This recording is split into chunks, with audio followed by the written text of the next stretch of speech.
Hello, I'm Isaac Hegseth III, founder and CEO of Fanbase. Listen to what I'm about to tell you. The window to invest in Fanbase is closing. We've raised over $10.6 million of our $17 million goal. That means there's room for less than 6,370 people to invest in Fanbase for the average amount. The minimum to invest in Fanbase right now is $399. That makes you an owner in Fanbase today. Go to startengine.com/fanbase to invest. Why? Because current social apps have taken advantage of users for far too long, with content suppression, shadow banning, harmful racist content, and no real tools for monetization and equity. Fanbase has over 1.4 million users and counting, allowing anyone to reach all their following and monetize their content from day one. Social media is the new TV, and whoever owns the apps that distribute that content have the opportunity to own potential billion-dollar companies. While big platforms with uncertain futures are failing to serve their users, Fanbase is stepping up to fill the gap. Don't wait until it's too late. Invest now, invest for yourself and your future. Go to startengine.com/fanbase and own the next generation of social media.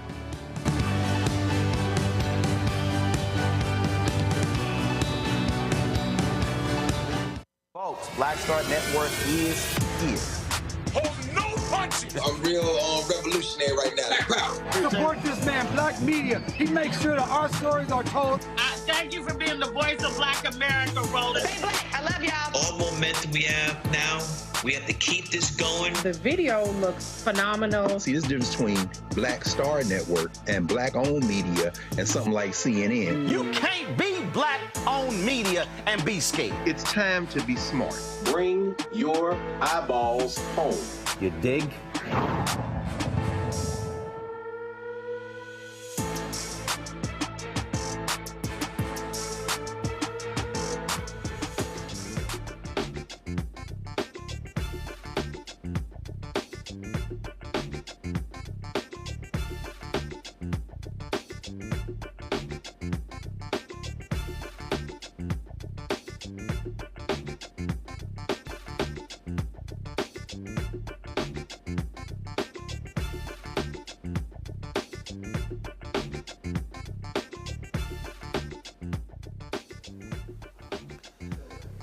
Hey folks, today is Friday, June 13th, 2025, coming up on Roland Martin Unfiltered, streaming live on the Black Star Network. I'm here in Columbus, Ohio, where in an hour I'll be moderating the State of Black America conversation as part of this Father's Weekend with their daughters. I'll tell you more about that. Coming up on the show, though, we'll be talking with Maryland Governor Wes Moore about Donald Trump's use of the military to serve his partisan purposes, and also this joke of a 250th celebration of the U.S. Army this weekend with a massive military parade. It's really nothing more than a birthday parade for him. Also, longtime Harlem Congressman Charlie Rangel was laid to rest today. We'll show you what took place at his funeral in New York City. And yesterday I was in Memphis speaking there, the 32nd annual Juneteenth Freedom Celebration. We'll show you that speech as well. Folks, it's time to bring the funk on Roland Martin Unfiltered on the Black Star Network. Let's go. He's got it. Whatever the miss, he's on it. Whatever it is, he's got the scoop, the fact, the find. And when it breaks, he's right on time and it's rolling. Best believe he's knowing. Putting it down from sports to news to politics. With entertainment just for kicks, he's rolling. It's on go, roll, y'all. It's Roland Martin.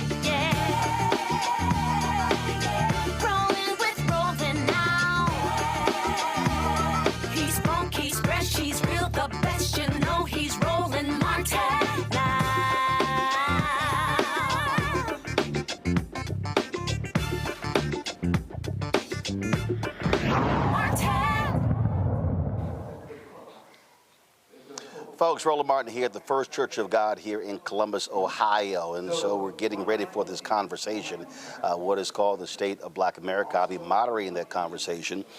This, though, is one of the events taking place here on what is called Black Girl Dad Week. And so there are a number of events that have been taking place all week, taking place on this weekend as well. And so I participated in this event last year. And so looking forward to that conversation. We'll be carrying that discussion live right here on the Black Star Network. But first, I want to talk about what's happening in this country. You have all sort of craziness going on with the use of the military for partisan purposes. A federal judge has struck down Donald Trump's commandeering of the National Guard in California, ordering him to back off. That decision came down on yesterday. Now, of course, Trump administration appealed the decision, and so the appeals court has stayed the decision until they actually hear the case. But it is one of the things that people are talking about in terms of his use of the military for his purpose. Earlier this week, he spoke at Fort Bragg, a very partisan speech that he gave, and now we also know that the military base told Trump and his team they could not use a pop-up store selling MAGA gear, but they were overruled. This is absolutely outrageous. Joining us right now is Maryland Governor Wes Moore, of course, a veteran. He understands very well what U.S. Army rules and regulations are when it comes to these type of things. And Governor, glad to have you back on Roland Martin Unfiltered. Just as a let's not talk the capacity of a governor, but as somebody who served this country, it has to be offensive to you to watch how this man is using the military, and they're using the language of his troops, his army. That's not how presidents have often referred to members of the military. And I just believe that one of the most important jobs of the President of the United States is to serve as Commander-in-Chief. Right. It's one of the most important and frankly, one of the most sobering responsibilities for any president of the United States is that you are the commander-in-chief of the world's most powerful army and military. And there's a level of humility that needs to come with that I just think that this president does not absorb. He doesn't do humility. And frankly, watching him give a partisan speech in front of a unit, that was my old unit. When I was in Afghanistan, I served in Afghanistan with the 82nd Airborne Division. And to see the same paratroopers with the same patch that I wore on my shoulder, then standing there as props while he is giving a hyper-partisan speech, while he is blasting their former commander-in-chief, President Joe Biden, was just a deeply embarrassing moment in our nation. And, it just continues to highlight the lack of seriousness that I think that he is taking, not just this role of president, but frankly, the lack of seriousness in terms of the role of president of commander-in-chief. One of the things that of course, that federal judge decided in California that it was illegal with how he commandeered the National Guard. You are a governor. We know what the protocol is. Typically, in order to activate the National Guard, a governor makes a request. There's an actual law in this country that stipulates members of the military serving on the streets of America. And these folks do not even remotely care about the law or customs or things along those lines. Many people are suggesting that this is really his focus of trying to use the military to stop peaceful protesters across the board because of what took place in 2020 after the murder of George Floyd. Yeah. Well, yeah, and I think it's important for people to know and realize that there's nothing that I take more seriously than any of us as chief executives of our state take more seriously than the safety of our people. We believe in making sure that our people are safe, and we have multiple means and tools to be able to ensure that our people are safe in their communities, in their own homes, in their neighborhoods, in their own skin. And there are scales of escalation, right? So we know that we not only have local police authorities, we have state authorities as well, and that the governor has the unique authority to be able to activate a National Guard because each governor is the commander-in-chief of their state's National Guard. I take a deep sense of pride and humble responsibility to be the commander-in-chief of the Maryland National Guard. And so when I make decisions about when I'm activating the Guard, whether it is for a flooding event, whether it is for unrest, regardless of the reason, I am doing it in coordination with my local jurisdictions because they also have the best understanding on the ground of what is required, and then I can turn around and make the decision. What we saw here was a decision being made that completely usurped any type of input that came from the local authorities and the people on the ground. And so I have no problem with the idea that we have to make sure that people are safe, that we have to be a state that doesn't just guarantee rights, but also that follows the laws. I get that. But I also understand this, that the decisions on things like the escalation to a National Guard level are decisions that are made in coordination with my local jurisdictions. That did not happen. And then especially when you're talking about the activation of active duty Marines, asking them to do policing activities inside of communities, it's not just unprecedented. To your point that you made earlier, Roland, it's a violation. It's a violation of posse comitatus, and so of the law. And so once again, this is just seeing how the administration is continuing to try to use tools of intimidation. But I want to be very clear that in Maryland and in all those other places, like, I will not be intimidated, and we will not be intimidated. That we will make sure that our people are safe, but we'll also make sure that the laws are being followed. Got to ask you about this military parade happening in Washington, D.C. It's going to cost upwards of $100 million. Many folks are saying this is nothing more than celebrating Donald Trump's birthday as opposed to the 250th anniversary of the U.S. Army. I talked to a retired two-star general yesterday. He said, and normally when they have military parades, they are designed to actually be family affairs, community affairs. And so it's about really the Army families in the community. That's really, if you're going to be celebrating the 250th anniversary of the U.S. Army, you don't just celebrate the troops and the tanks and the missiles. You actually understand that when you serve in the U.S. Army or any branch of the government, branch of the military, your family is also serving. And so what do you make of this, what he is doing this weekend with this celebration? And what are you hearing from your fellow U.S. Army service members who are no longer serving?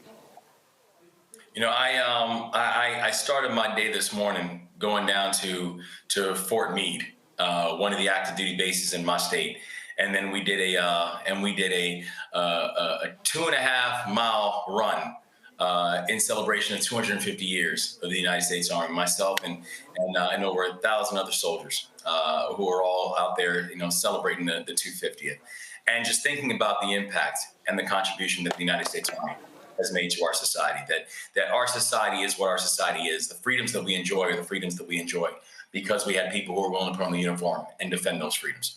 And I think about what is being done tomorrow. And again, it cannot be said that, we're just trying to conflate his birthday and the 250 Army birthday, because they said that. We're just repeating a coincidence that they happen to highlight. And so my only point is this. If you want to talk about, or if you want to celebrate veterans, then don't cut the Department of Veterans Affairs, which you just did. If you really want to highlight veterans, then don't do things like lay off thousands of federal workers, knowing the fact that 1 in every 3 federal worker is a military veteran. If you really want to celebrate veterans, don't do things like lay off people whose job, fire people whose job it is to make sure that our military veterans are getting a proper burial, or making sure that those veterans who are coming back home suffering from PTSD, that they are not getting their treatments cut. If you really want to celebrate veterans, then honor their service. Do not use it as a mechanism to try to honor yourself. And so I have a very real issue with this, and particularly being done in the guise of this is a celebration of the Army 250th, because I can think of a lot of better ways to being able to use that capital, those resources, that time, and that attention to be able to celebrate the men and women who are willing to serve on behalf of others than doing something like this, which in many ways, again, is almost it's almost offensive. Being able to see how you can spend time cutting the Department of Veterans Affairs, but then simply say that you believe in the troops because you're willing to put on a parade on your birthday. Last question for you. The military was desegregated in 1948 by President Harry Truman. We have seen historically African Americans serve with distinction in the U.S. Army and other branches as well. When you think about the importance of black soldiers, of course, people could talk about General Colin Powell, General Benjamin O. Davis, Sr. and Jr., and we can name so many others. just what does this anniversary mean for African Americans who gave their life, who contributed to this country, many of them who did so knowing full well they didn't have full freedom when they came back home. What do you say about those folks on this 250th anniversary? Some of the bravest soldiers that his country has seen have looked like you and me, Ron. We're talking about people who are willing to fight and risk their lives, and many gave their lives on behalf of a country that was not willing to sacrifice on behalf of the individual. When I think about the military, we're talking about an organization, and again, I'm a very proud military veteran. I'm a very proud combat veteran. I'm a deep patriot, and I believe in this country, flaws and all. And I believe in this country because I know its history, not because I ignore it. And I think about the fact that you had desegregation take place in the military before it even took place in society. I think about the fact that you had military generals before you had Black Fortune 100 CEOs. The military, in many ways, was the chance for us to be able to shine, even in a country that oftentimes did not give us the opportunity to shine in other ways. And so the military has always helped to lead the charge when it came to opening up angles and opportunities for so many people within our society. And despite the fact that we had people who came and served, and when the military passed a GI Bill, they were literally saying, we will pass out a GI Bill unless you're Black.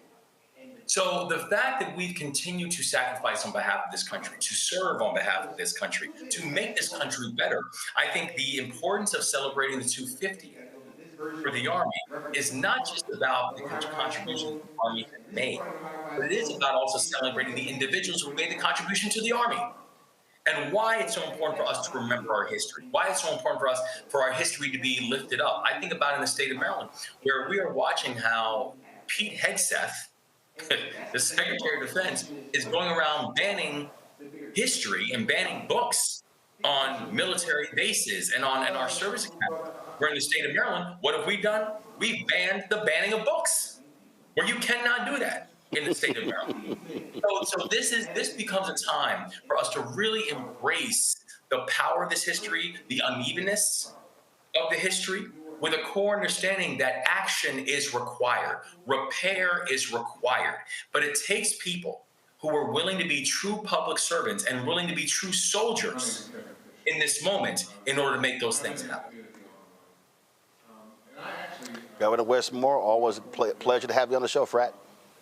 Great to see you, Frat. God bless, man. Appreciate it. Thanks a bunch.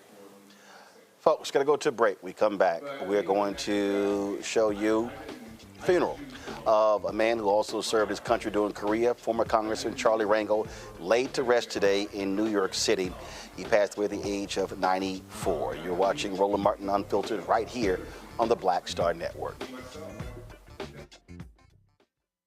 Next on the Black Table with me, Greg Carr. Dr. Kwasi Kanadu, author, scholar, and healer. He is one of the truly representative thinkers and activists of our generation. I had a dream, a particular night, and when I woke up, several ancestors came to me, and they came to me and said, "We really like what you're doing, but you have to do more." His writing provides a deep and unique dive into African history through the eyes of some of the interesting characters who have lived in it, including some in his own family. The multi-talented, always fascinating Dr. Kwasi Kanadu on the next Black Table here on the Black Star Network. Hey, this is Motown recording artist Kim. You are watching Roland Martin Unfiltered. That boy, he always unfiltered though. I ain't never known him to be filtered. Is there another way to experience Roland Martin than to be unfiltered? Of course he's unfiltered. Would you expect anything less? Watch what happens next.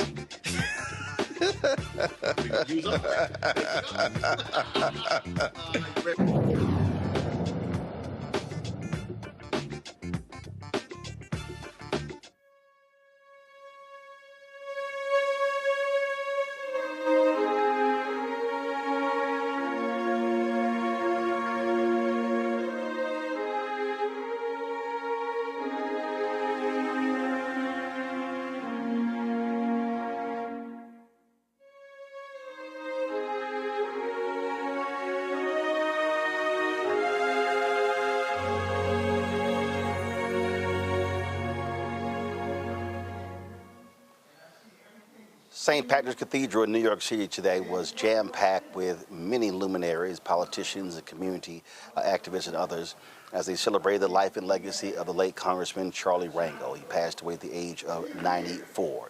Rangel served this country in Korea. He also, of course, was one of the top members of Congress, known all over the world for that raspy voice. He replaced Adam Clayton Powell in Congress and served with distinction for more than 30 years. Rangel was celebrated and feted by so many today. There were numerous celebrations. He was a member of many organizations, including my beloved Alpha Phi Alpha Fraternity Incorporated, where there was an Omega service for him as well. And among the people who spoke at his funeral, Democratic leader Hakeem Jeffries from Brooklyn. Also, of course, President Bill Clinton. Here is some of the speakers today at the funeral, Congressman Charlie Rangel. It's with a heavy heart that we gather here today, and that on behalf of the House, I offer our deepest condolences on the passing, Stephen and Alicia and the grandsons of your father, your grandfather, to the Rangel family of this great patriarch and this great leader. We mourn his loss, but of course we are also here to celebrate the life of Charles B. Rangel, a great American patriot. Now, Charlie Rangel loved the House of Representatives, and the House of Representatives, all of us, we loved him, which is why there are more than 20 members, past and present, of the House who are here today, including Speaker Emerita Nancy D'Alessandro Pelosi. I would ask the House delegation if they could all stand. And I'm thankful.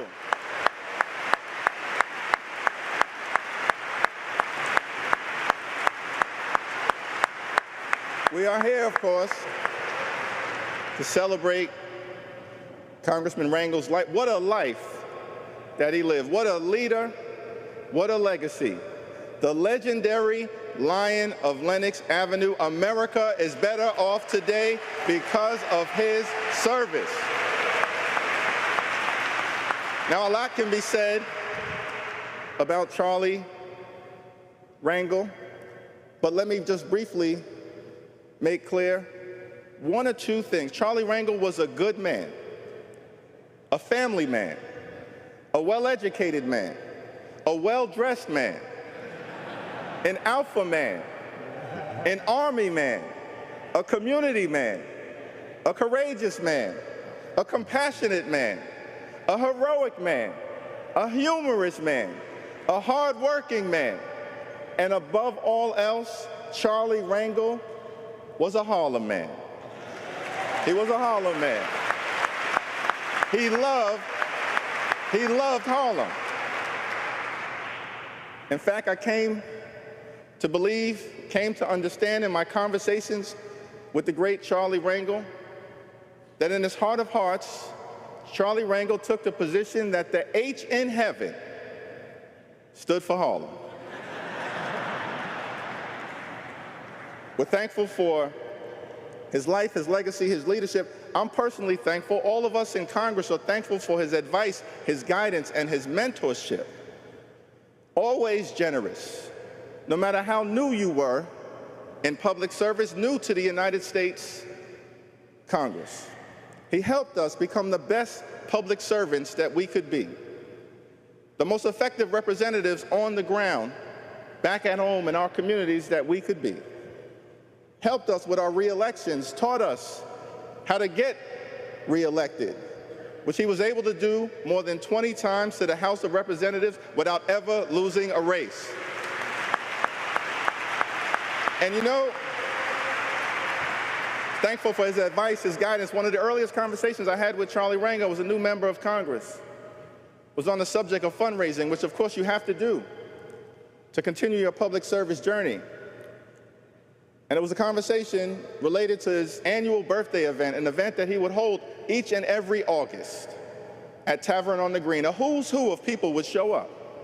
And as a new member of Congress, I had the opportunity to attend, struck up the courage, and I said to Charlie Rangel, his annual birthday event in August. I said, Mr. Rangel, is today your actual birthday? He said, no, Jeff. Now, Charlie Rangel would often call me Jeff. I believed it was short for Jeffries, but I never confirmed that, because this was Charlie Rangel. And so you go with the flow. He said, no, my birthday is in June. I said, Mr. Rangel, your birthday is in June, but each and every August you have this spectacular birthday event year after year after year. He said, Jeff, my birthday is whenever the hell my fundraiser tells me it is.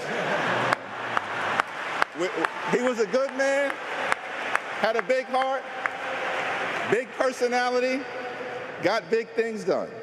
So as I take my seat, let me just simply say he returned home, dropped out from high school, went to the Army, was sent to Korea, returned home a war hero, Purple Heart, Bronze Star, saved over 40 members of his unit who were under attack by the Chinese. He told us the story often.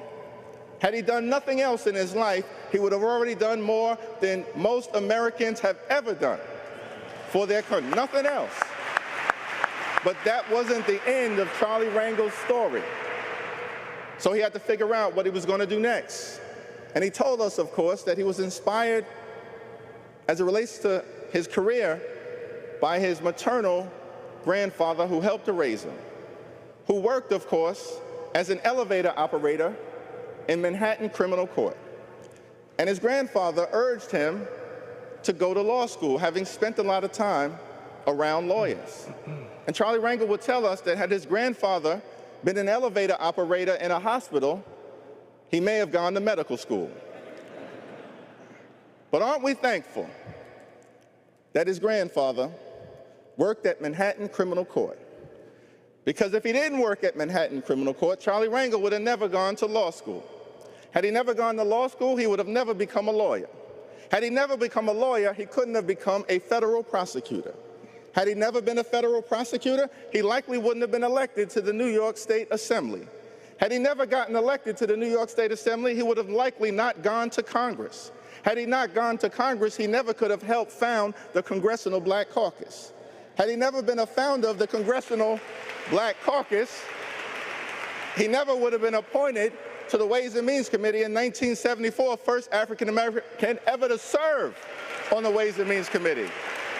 Had he never emerged as an effective member of the Ways and Means Committee, he never could have become such a champion for using the tax code to make life better for the American people, a champion of the low-income housing tax credit, champion of the child tax credit, champion of the economic opportunity tax credit, champion of the Rangel Amendment, which used the tax code to help dismantle apartheid, champion of empowerment zone legislation that revitalized the inner city. Had he never emerged as an effective member of the Ways and Means Committee, then he never could have become the chairman of this powerful committee, the first African-American in the nation's history to serve, using that committee to do things like helping President Obama pass the historic Affordable Care Act.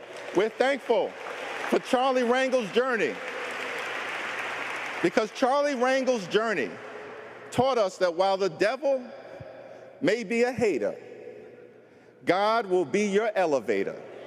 He'll open the right door, he'll press the right button, and he'll get you to where you need to go. And I'm thankful that Charlie Rangel had one last stop on his journey. It wasn't City College, it wasn't the Rangel Center, it wasn't 145th and Lenox. He had one last stop on his journey, and it was up in heaven. And when he got there, I'm told that Alma Rangel, his beloved wife of 60 years, was there. And Hazel Dukes was there. And Constance Baker Motley was there. And Percy Sutton was there. And Basil Patterson was there. And David Dinkins was there to greet him. But the first person that said anything to him was Charlie Rangel's grandfather, who said, "Welcome home, Charlie. You've reached the top floor." God bless you, Charlie Rangel.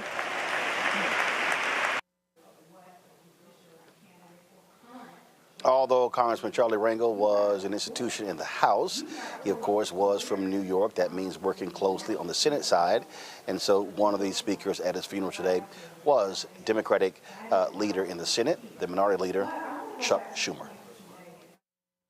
Whenever you lose a loved one, someone as dear as Charlie is to all of us, someone who's been part of our lives for so long, you never know what quality of theirs will stand out as you look back. I am speaking of that special quality in someone that spontaneously just comes to you over and over again as you look back and miss them. For me, with Charlie, it was his voice. You remember that voice? I think of Charlie and I hear it echoing around in my head and in my heart. The voice comes to me. No one, I mean no one, sounded like Charlie sounded. The voice had an instrumental quality to it. It was alternatively raspy and resonant. It whispered. It wailed. He went high, he went low. The voice, like Charlie, had so much range. And Charlie played that voice like another Charlie. Charlie Parker played the sax. He was a master, sometimes playing a sweet melody, sometimes playing a unique, witty, and genius improvisation. That voice was a gift from God. But as we all know from the parable of the talents Jesus taught us, about the three men who were given different amounts of money by their master and told to use it as they felt best, it's not about the amount of value of the gifts you're given.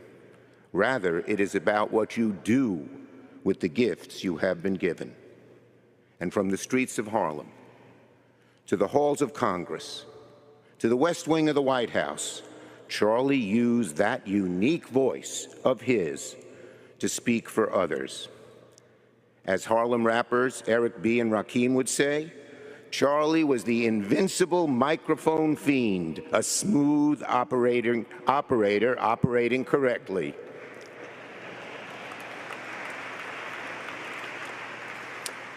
To persuade voters, to build power, to deliver help to those in need, to call out injustice and economic unfairness and racial bias, to fight for the underdog. That even included me. Charlie endorsed me for the Senate. No one thought I could beat Al D'Amato when I was at about 8% in the polls, and precious few believed I could win. But Charlie and the wonderful Jim Capel, does everyone remember Jim?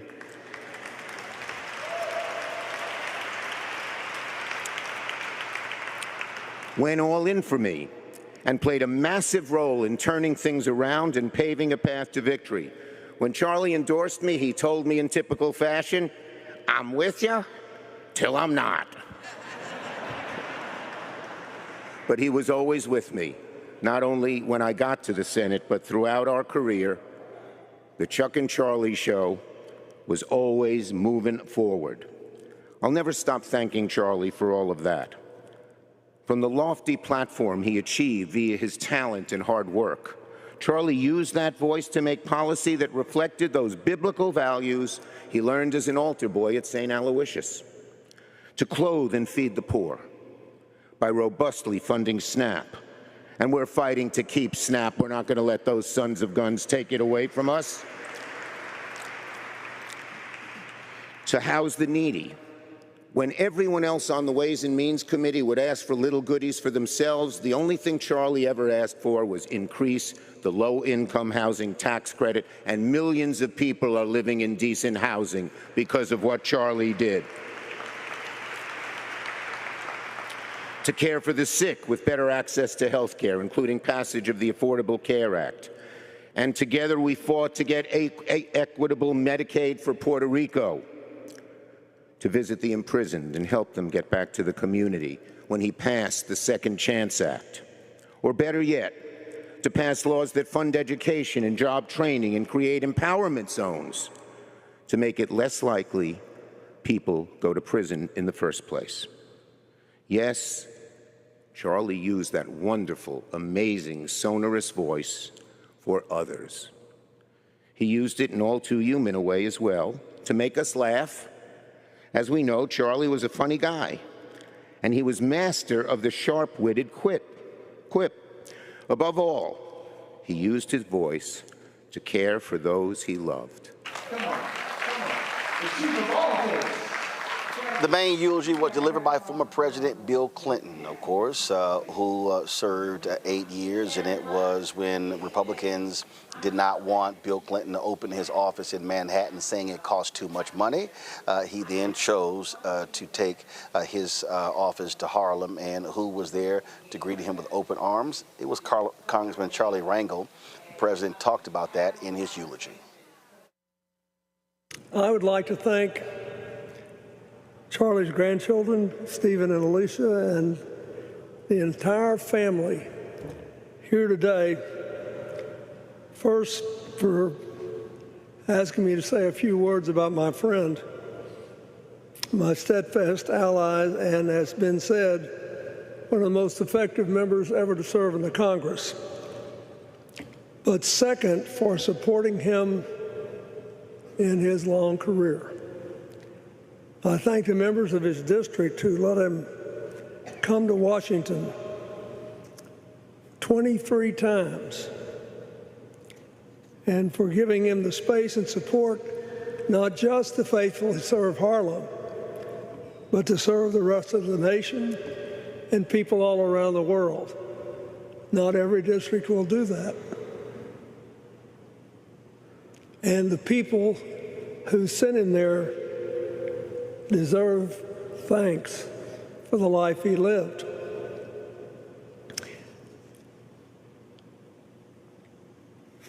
You know, another great New Yorker, FDR, was called the Happy Warrior. Really, he called another great New Yorker, Governor Al Smith, a happy warrior in his speech. But I don't think I ever knew a happier warrior than Charlie Rangel. And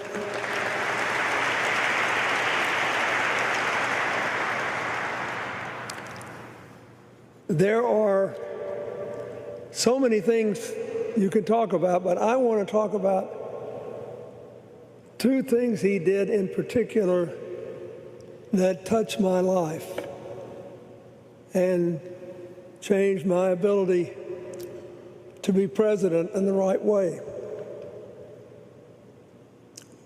First, when we were working on our first big economic bill, Charlie wanted very much to include the empowerment zones. So did I. I campaigned on it. I didn't know if we'd get it because in the beginning, we only had enough money to do 6 in the whole country. But the very first one was in Harlem. And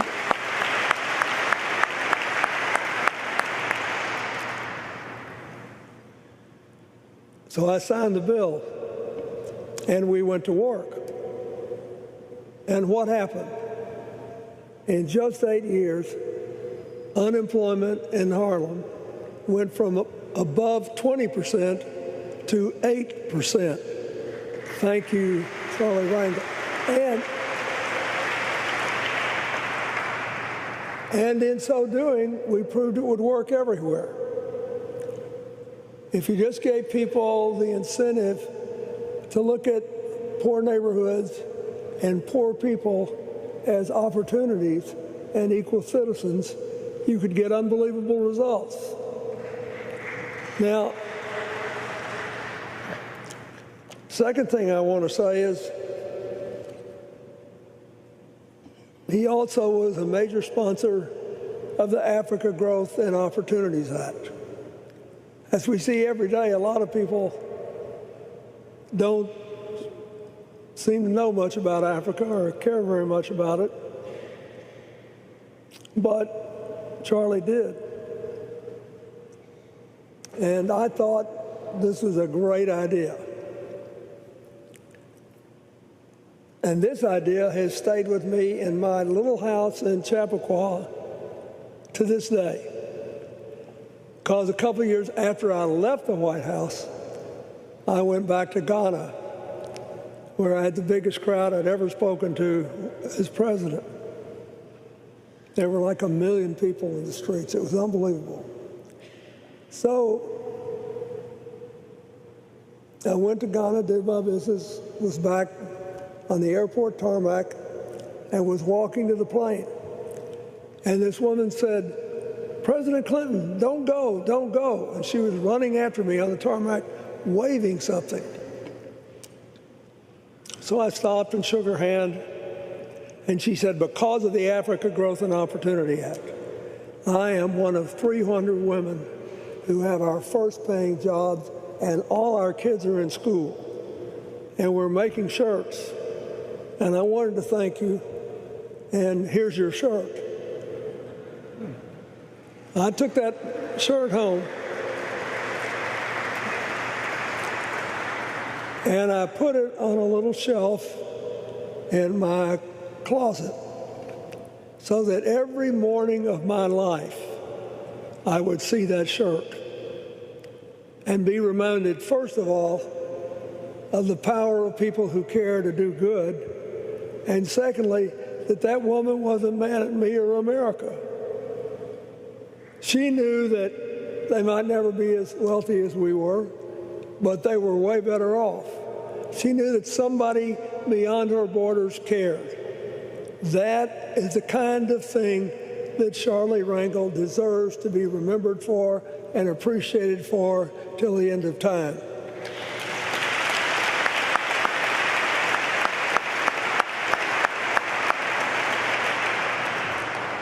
The other thing I want to say is, if he was your friend, you never had to look over your shoulder. So when Hillary was elected senator, after Senator Moynihan retired, the first person who called her and asked her to run was Charlie Rangel.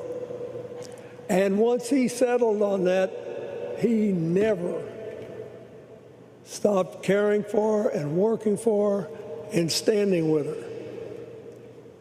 He could not be intimidated to change his position.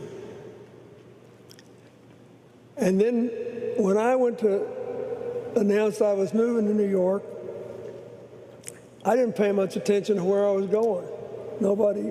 I was too busy being president. And my office found this beautiful suite in a building next to Carnegie Hall. And since I love music, I thought this would be a cool gig. I'd just walk next door and hear anything.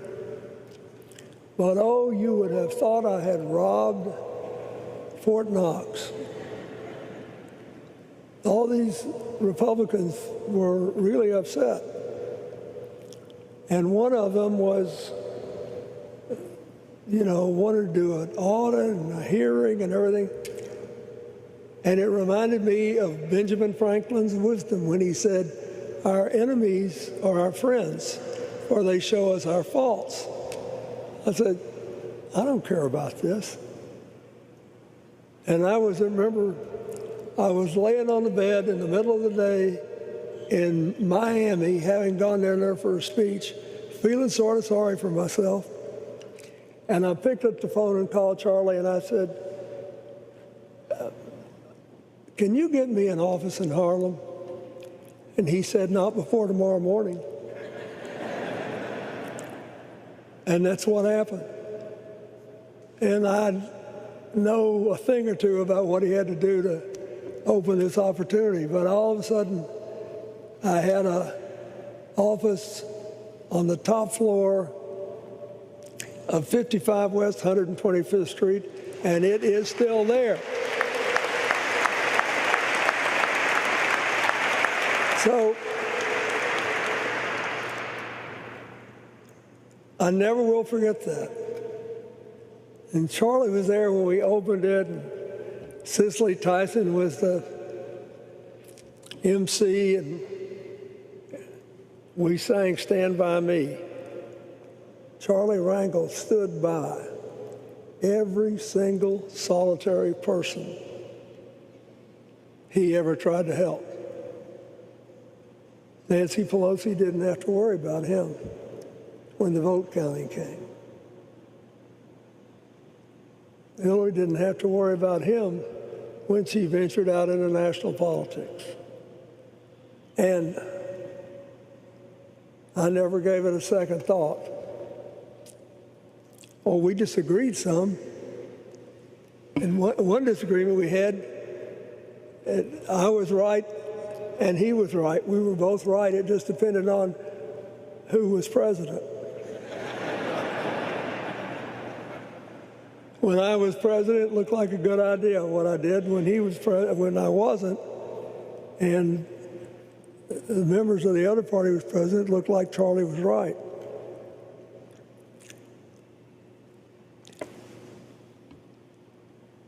I am so grateful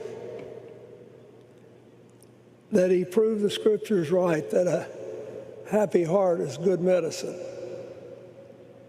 but a broken spirit drieth the bones. He got here for 94 years. And I am convinced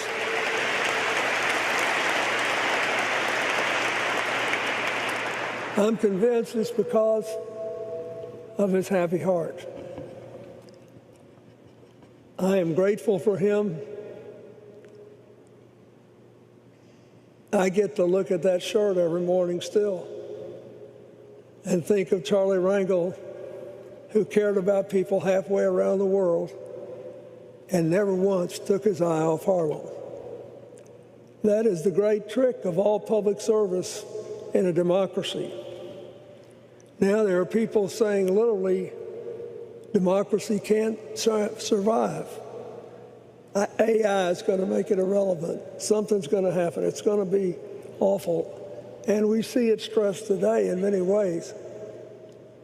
I ask all of you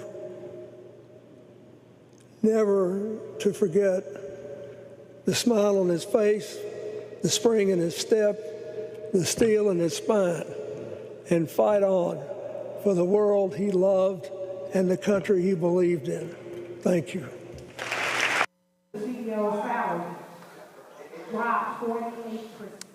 Folks, Charlie Rangel, an amazing brother. It was always a pleasure to see him, to greet him. He had that huge smile, of course, and that voice, as Senator Chuck Schumer talked about. Of course, his homegoing service. Charlie Rangel, 94 years old, one hell of a life. Folks, going to a break. We come back. We're going to show you the speech from Memphis for the 32nd annual Juneteenth Freedom Festival. Don't forget, if you want to support Roland Martin Unfiltered, do so by contributing to our Bring the Funk fan club. Your dollars allow us to be able to travel around the country, do things like this, be able to bring shows to you on the road. So you want to do via Cash App, use the Stripe QR code. You see it right here on the screen. Click the Cash App button to continue to contribute. Checks and money order, make them payable to Roland Martin Unfiltered. Mail them to P.O. Box 57196. Washington, D.C. 20037-0196. PayPal is R. Martin Unfiltered. Venmo, RM Unfiltered. Zelle, Roland@RolandSMartin.com. Again, PayPal, R. Martin Unfiltered. Venmo, RM Unfiltered. Zelle, Roland@RolandSMartin.com. Roland@RolandMartinUnfiltered.com. Back in a moment. On the next Get Wealthy with me, Deborah Owens, have you ever had $1 million idea and wondered how to bring it to life? Well, it's all about turning problems into opportunities. On our next Get Wealthy, you'll learn of a woman who identified the overload bag syndrome, and now she's taking that money to the bank through global sales in major department stores. And I was just struggling with 2 or 3 bags on the train. And I looked around on the train and I said, you know what? There are a lot of women that are carrying two or 3 bags. That's right here on Get Wealthy, only on Black Star Network. This is Reggie Rock Byford. You're watching Roland Martin, unfiltered, uncut, unplugged, and undamn believable. You hear me?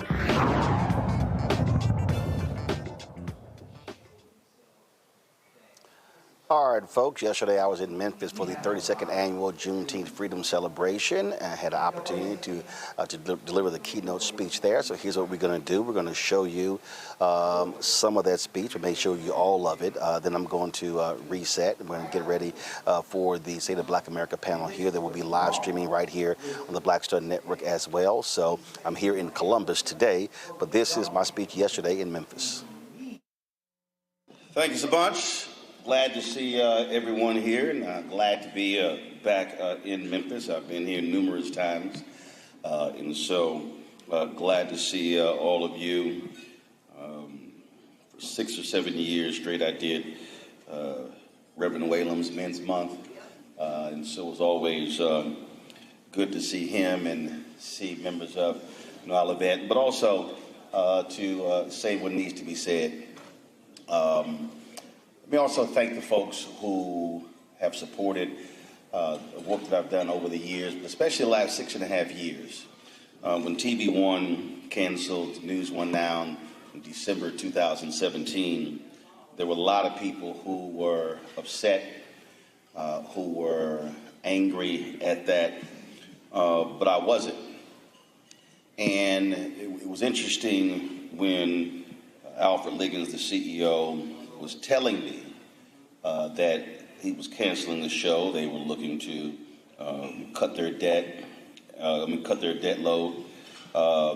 Literally, as he was talking, I was already planning because I understood where our industry was going. There were people, and in fact, at the time, I was talking to some folks at YouTube, and they were funding various projects, and they literally said that black news simply would not work. There were black folks who told me the exact same thing, but I knew that they were actually wrong. And so we went about the business doing what we do and doing the work and focusing on that and building it ground up. And in 6.5 years, we went from 157,000 subscribers on our YouTube channels to 1.8 million. We have grown tremendously, going from 1 show to 5 shows. But if you want to understand what happens when you just put in the work and you do the work and you don't worry about the naysayers, when I met with the same YouTube folks in August, they told me that when they grouped all of the different, what they call progressive shows, and I'll make it clear, our show, we're not progressive, we're not conservative, we're not Democrat, we're not Republican, we're black. And so, where we center African Americans, which is not the case in most places. And what they said is when they grouped us in all of the progressive channels, all of them channels that are much larger than us, folks that have 3, 4, 5, 6 million followers, that we were #1 in terms of watch time per viewer, meaning folk watched our content longer than all of those other shows. And then on March 4th,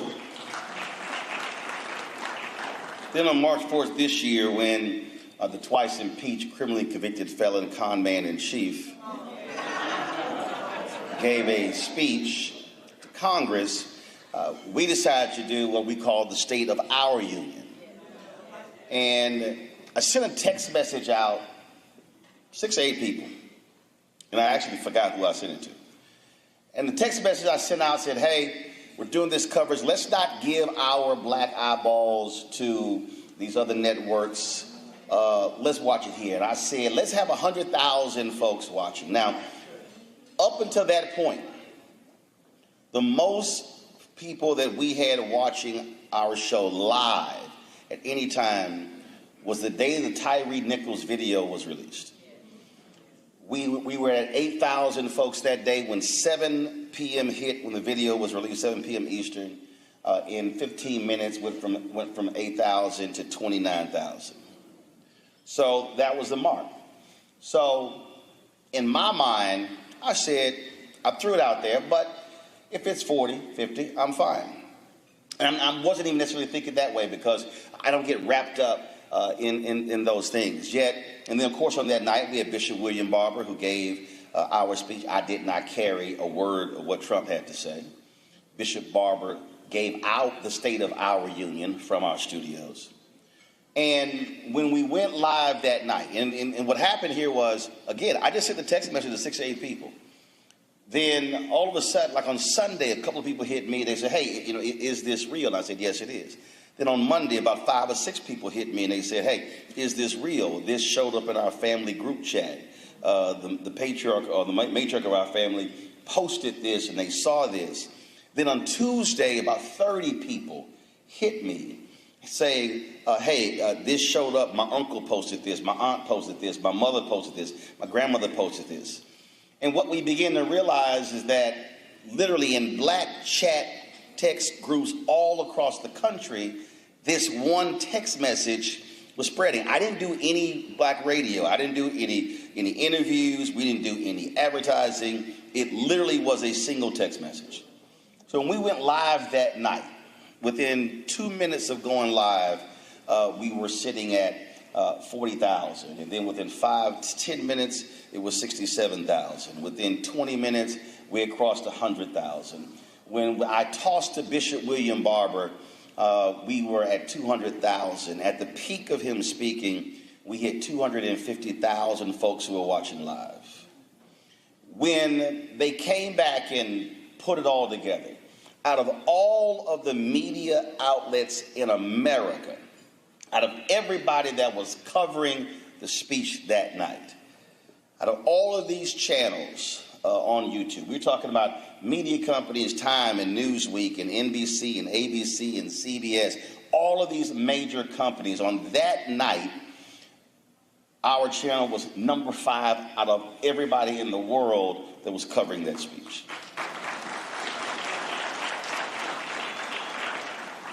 Now, why is that important? Because first of all, once you show you can do it, it means that there's no excuse. It can't be done again and on a consistent basis. What it also showed is what can happen when black folks move collectively in terms of an action. See, we often say, well, we can't do this, we can't do that, but it actually happened. I remember when I was an editor in Dallas and I had a reporter, and I always talk about Kelvin Bass. He works now for State Senator Royce West in Texas.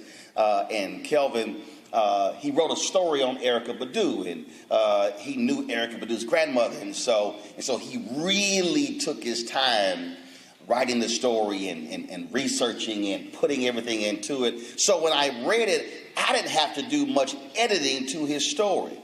Now, the following week, after it ran on the front page, he turned in the story, and I said, Kelvin, come over here. And he came over, I said, what the hell is this?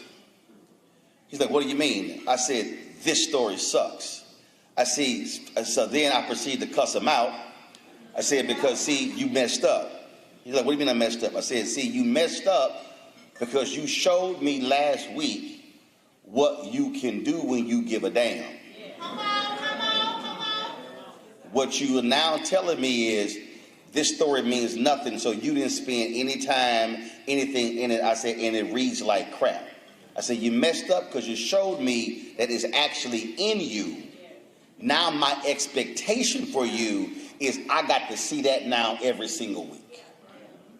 And I say that because that really has to be a state of mind for many of us, because too many of us literally are making excuses as to why certain things cannot happen. At the table, I asked the question, what's the largest black-owned business in Memphis? Folk couldn't give me a name. That is a problem.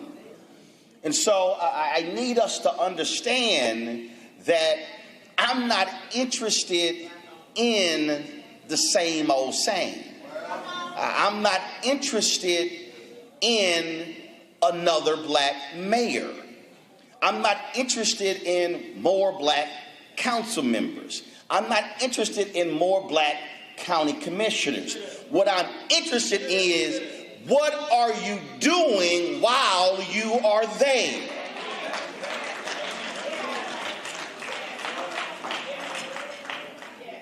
So allow me to church-going folk are familiar with the phrase, allow me to tag this text. So just in case you don't remember anything and I got to give you a title that people ask you, well, what did he talk about when he came to the 32nd annual Juneteenth celebration? You can give him this here. I'm not satisfied.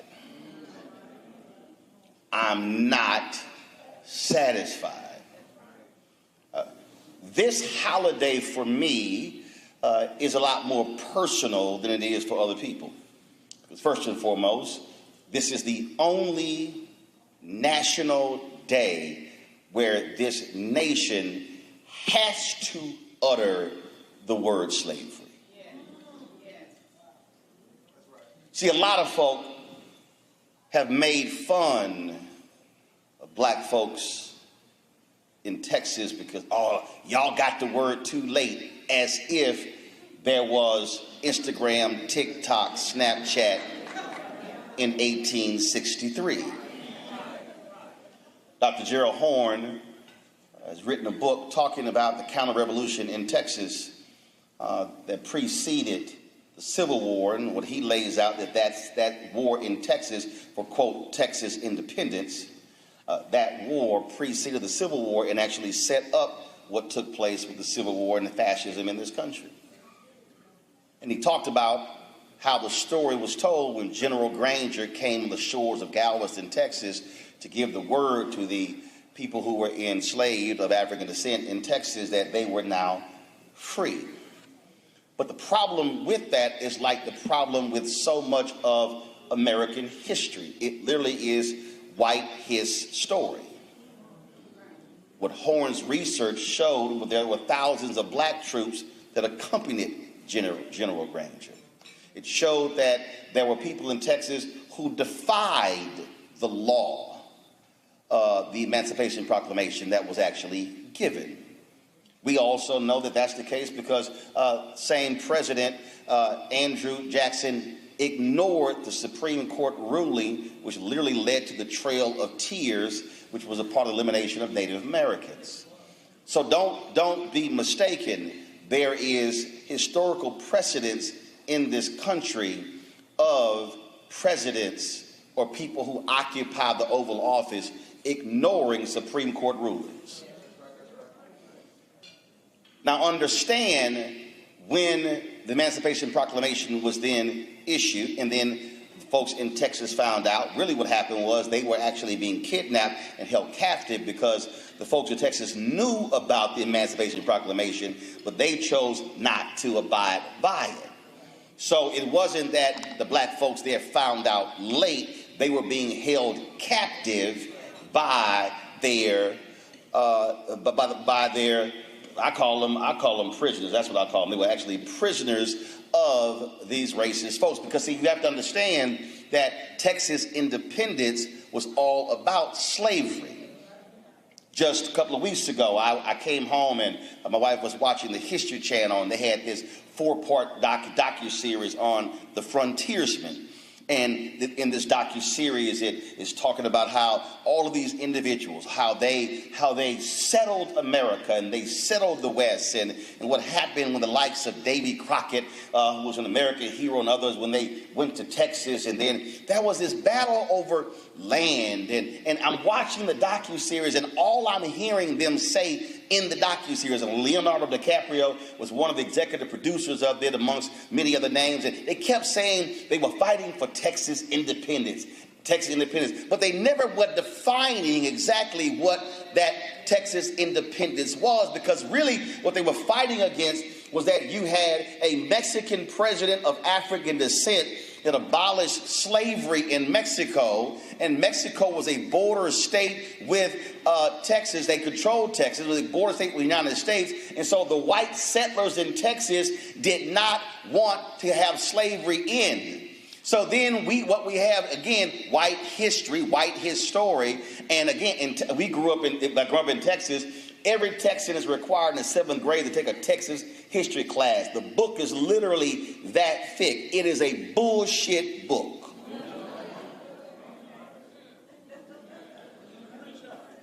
Because They have created the myth of remember the Alamo. But nobody asked, well, why should we remember the Alamo? Because the fight at the Alamo, where Davy Crockett and others were killed, the Alamo was a battle over slavery. They were fighting to keep slavery. They did not like the fact that Mexico had abolished slavery, and so they said, we need to succeed from Mexico to gain Texas independence so we can steal the land and keep slavery. That's the real history. But again, in this country, when folk write the story and don't look like us, they conveniently left that out of the narrative as to why they were fighting for, quote, Texas independence. And so then you get to the point where we get the word, and you then begin to have this annual celebration of Juneteenth. And what folk need to understand, and I was having this conversation with Governor Wes Moore, my alpha brother, and because he asked me to come to the Maryland event. I said, well, I'll be speaking in West Virginia on June 19th and in St. Louis on June 20th. I said, but Governor, do me a favor. I need you to make it plain that Juneteenth is not a day of parties and picnics and concerts. It is a day where the people, the freed folk of African descent in Texas, always said it is a day for not some freedom, not partial freedom, but complete freedom. It was freedom to vote. It was freedom to live. It was freedom to have housing. It was freedom to have jobs. It was freedom to own businesses. It was freedom to be able to walk into stores and not be followed. It was freedom not to have your women raped and pillaged by other folk. It was freedom to have your kids educated. That's what it's about. I said, so when this became a national holiday, and I said, don't make the mistake. I said, talk to folks in Texas to understand what it was all about. This is what not do. It wasn't not another nice little cute little time. It was a yearly reminder of the fight for freedom of people of African descent. And so that really has to be the mindset of every single person here. And so if you're celebrating Juneteenth here in Memphis, you now need to be asking the question, what is it we are doing to gain our freedom in Memphis? And see, I appreciate earlier when the pastor said that the mayor has called Memphis the blackest city in America. Well, here's my problem with that. When they talk about Washington, D.C. as the chocolate city, they're talking about Marion Barry and other black mayors and the opportunities they created for African Americans using their power for black business. When Atlanta is called the Black Mecca, it's because of Maynard Jackson and Andrew Young and Maynard Jackson and Bill Campbell and Shirley Franklin and Kasim Reed and Keisha Lance Bottoms and now Mayor Andre. When they talk about other cities, when they talk about other cities in terms of what they have done, I'm confused. I'm confused. How can this city be the place where Reverend Dr. Martin Luther King was killed, and he often talked about the issue of economic freedom in the speech that he gave on April 3rd, 1968. That was an economic blueprint where he literally said in that sermon at Mason Temple that we need to pull our resources. He at one point said, Jesse, what do you call it? Redistribute the pain. In that same sermon, he said the companies that should be boycotted, if folk are not doing business with us, we don't do business with them. Well, Memphis, I need y'all to explain to me how in the hell you are 62% of this city and you are in the condition that you are in.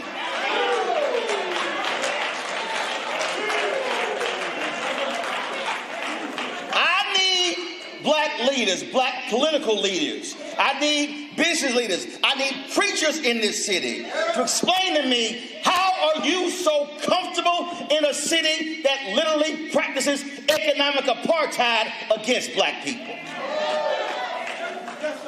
I I need you to ask the question of the black mayors that were elected before you, how is it that they were complicit in allowing the economic apartheid to continue? There is no way in the world you can have a city that is 62% African American and your contracts don't even reach 25%. That means that every black person in this city that is paying property taxes, sales taxes, you are spending money, you are virtually not getting a return on your investment, but we are just happy with the facade of leadership. See, I'm not satisfied because somebody black is sitting in a position, because let me be real clear. There's a difference between being present and having presence. See, when you're present, you just show up. You can be present and no one knows you're there. You can be present and literally have no fingerprints, no footprints, but the question is, do you have presence? When you walk into the room, does the temperature change? When you walk into the room, do some folk start getting uncomfortable? If you are a black leader in Memphis and you walk into a room and folk in the room don't get uncomfortable, you simply are present.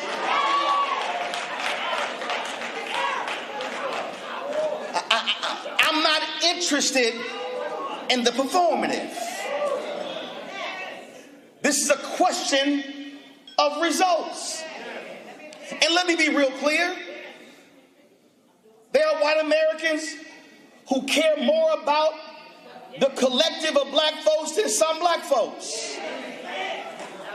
When you look at the history of the black freedom movement, the civil rights movement, you have that. When I listen to folks sit here and say, oh, no, Ro, you shouldn't criticize the founding fathers. You shouldn't criticize the folk who had slaves because they were men of their time. Well, so was John Brown. John Brown was a white man who believed in the Bible, who was willing to kill folk because he despised slavery. That means you need to have folk in this city who don't have the same melanin, who should be angry with what they see economically that's happening in this city. Every single year, we commemorate the assassination of Dr. King minus an economic conversation. I'm not interested in any more gatherings. We go to Selma to commemorate Bloody Sunday, and Selma looks the same today as it did when they walked across the Edmund Pettus Bridge. In fact, when we go to Selma, we don't even stay in Selma because ain't no hotels to stay in Selma. Folks stay in Montgomery and drive to Selma for the event to walk across the bridge and go back to Montgomery. See, at some point, we have to have an attitude of, I'm not satisfied. And I'm telling you right now, I know what's happening. I know there's some people who are political leaders in the room who are like, well, no, you know, we're doing a lot. I can't accept that. Because I need to see the fruits of your labor.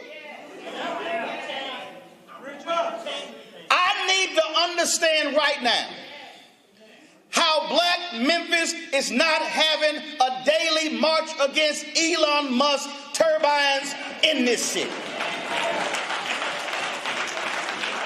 See, I don't want to hear all that, we the blackest city in the country. Well, damn it, show it. Because if anybody understands the history of black people, it has been one of agitation, of protest, of demanding for change, not being comfortable, not being willing to accept the status quo. See, when we begin to accept the status quo, Then we begin to say, well, no, everything is good. We great. It's all fine. So we really shouldn't say nothing, do nothing. We don't want to upset the balance. We don't want to make folk upset. No, we shouldn't do that because, the mayor's black, so we don't want to do that whole thing. I saw that with Obama. There were black people I remember being a part of a conversation. I mean, it probably was at least 30 degrees at the table. And they were like, well, no, Ro, we can't be doing that because, if we ask for a lot of stuff, white people are not going to vote for him in the second term, so we can't ask for nothing because we got to wait till the second term. And then when the second term was like, well, we really can't ask for that. I said, no, I'm confused. Because, and I said this all the time, I said, black people were the only ones who stayed at the inauguration parade. Everybody else left. We were so happy and excited to look up, oh, we got a black first family. Oh. But everybody forgot he was the 44th. How in the hell did we put pressure on the previous 43, but we said, no, we ain't going to do nothing with the 44th because he's the first black? No, he's the first black, but he's the 44th. So I can praise being the first black, but damn it, I can ask for some stuff for the 44th. And that literally is the posture that we often take. We have folk in this, and let's just be, see, again, I ain't interested in dancing around stuff. Because let me be real clear. My mama, be 78 in November. It was 8 kids in her family. The 8 kids had 39 kids. The 39 kids had 70 plus grandkids. No, they had 39 kids, which is my grandparents' grandkids. The 39 kids had like 70 kids. The 72 had more like 120. Every Sunday at my grandparents' house for 15 years till my grandfather died, we were there every single Sunday. All of us together in that 1,500 square foot house. I never slept at a non-family member's house till I got to college because I had family. I didn't have room for friends. So let me be real clear to everybody in the room. I don't need no new friends. I come from a large family. So I don't have to sit here and play nice with folk. The network I have, I own. The only person on my hierarchy, on my flow chart, there's God, then me. There's nobody above me. So you can't call nobody. You can't text nobody. You can't even call my wife because she's like, I can't tell them what to do, so I'm going to let y'all know. So with that said, it is stunning to me, and I see this all the time. And I've been following elections. I am confused. How in the hell you got races with 5, 6, 7, 8, 9, 10 black folk running? When if 10 run, 8 of them know they ain't got no shot whatsoever. And then when you lose, now you mad. When Tashara Jones ran for mayor in St. Louis, the reason she didn't get elected the previous time is because there were 2 or 3 black male candidates who ran because they didn't want the sister to win. But if you ask those same black men running, who likely are running their operations, is sisters. It literally is the dumbest thing in the world. See, if you don't understand how to amass power, then you don't know how to use power. That means sometimes y'all got to have the courage to tell people, I need to sit your ass down. You don't need to run. See, I told you, I'm not here to mince words. That's a problem for me. Atlanta is what it is because Maynard, Young, Maynard, Bill Campbell, Shirley Franklin, Kasim Reed, Keisha Lance Bobbitt, Andre. That's why Atlanta is what it is. Because they have had consistent black leadership that has leveraged political power, economic power, to create opportunities that go beyond the city of Atlanta. So I need you to now answer the question. If we talk about, historically, what Washington, D.C. has done for African American economic empowerment, and what Atlanta has done, and what Houston has done, and what Chicago has done, even though Chicago now for the first time had back-to-back black mayors. So Chicago in its history has only had 3 black mayors. Houston in its history has only had 2 black mayors. You've had 5, 3 elected. So I need to now ask you the question, how is it when we talk about black elected leadership in all these other cities and what came out as a result of them being elected, you now should be asking the question, why is Memphis never mentioned? So if Memphis is never mentioned in terms of outcomes for black folk, that means the folks that you have had elected did not deliver. Results are results. I'm just trying to tell y'all. I deal with this every single day. When we talk about, right now, we talk about what happened in the 70s and 80s. We talk about Hatcher in Gary, Indiana, Stokes in Cleveland, Jackson in Atlanta, Coleman Young in Detroit, Maynard Jackson in Atlanta, and how they used that power when Maynard Jackson said tumbleweeds will be going down these runways before I allow this airport to be expanded without black participation. Maynard Jackson told the banks in Atlanta, y'all got to add black board members. They said, ain't no black folks we can find. He said, Mr. City Treasurer, come into my office. Take our money out they banks. Oh, hold up, what you doing? He said, no. You're not going to have city money in your banks, but you can't find black folks to be on your boards.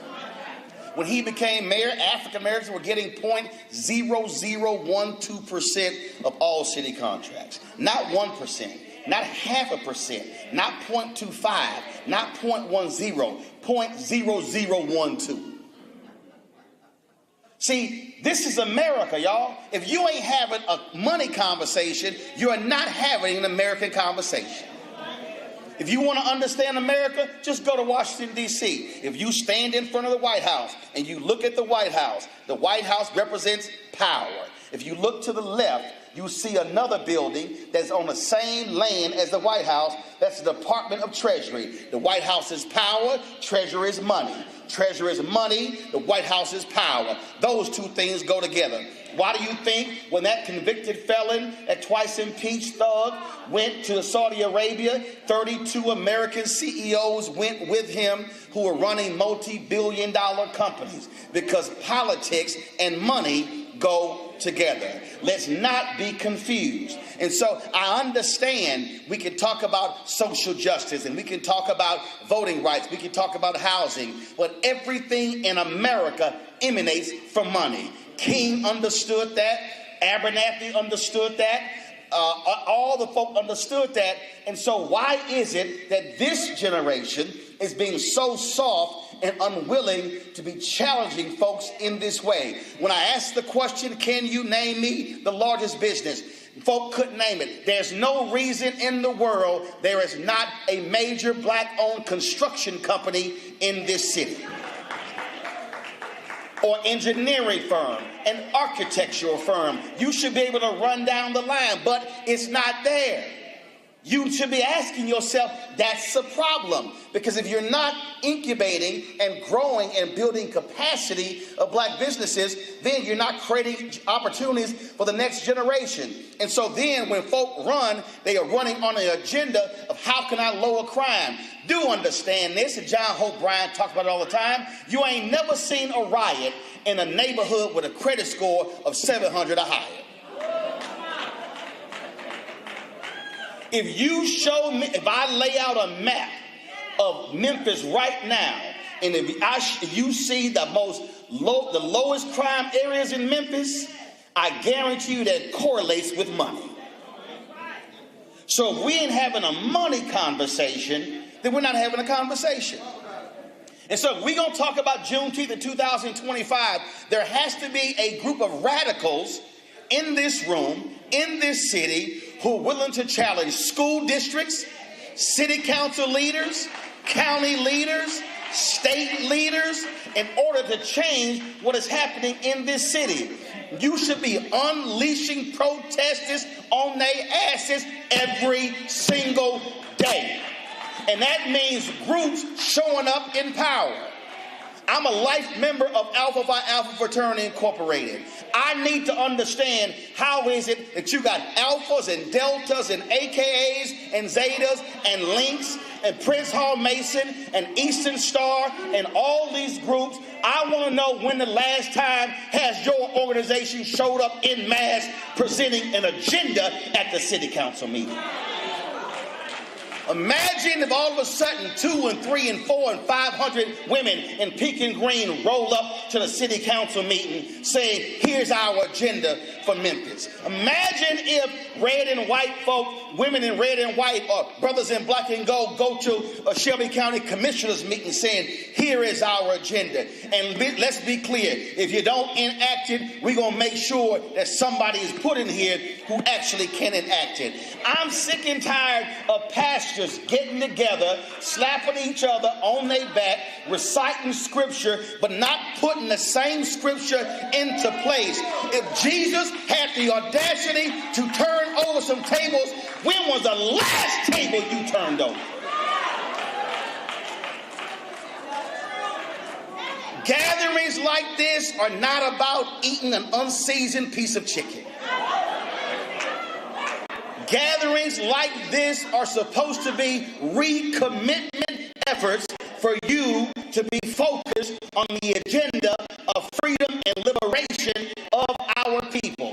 If you came here to take some selfies, to eat a dinner, and then go back and say, I checked off this event of the Negro event I went to for the month of June, then you're wasting your time. If you come back to this room next year for the 33rd event and the city looks the same way it did this year, you've wasted your time.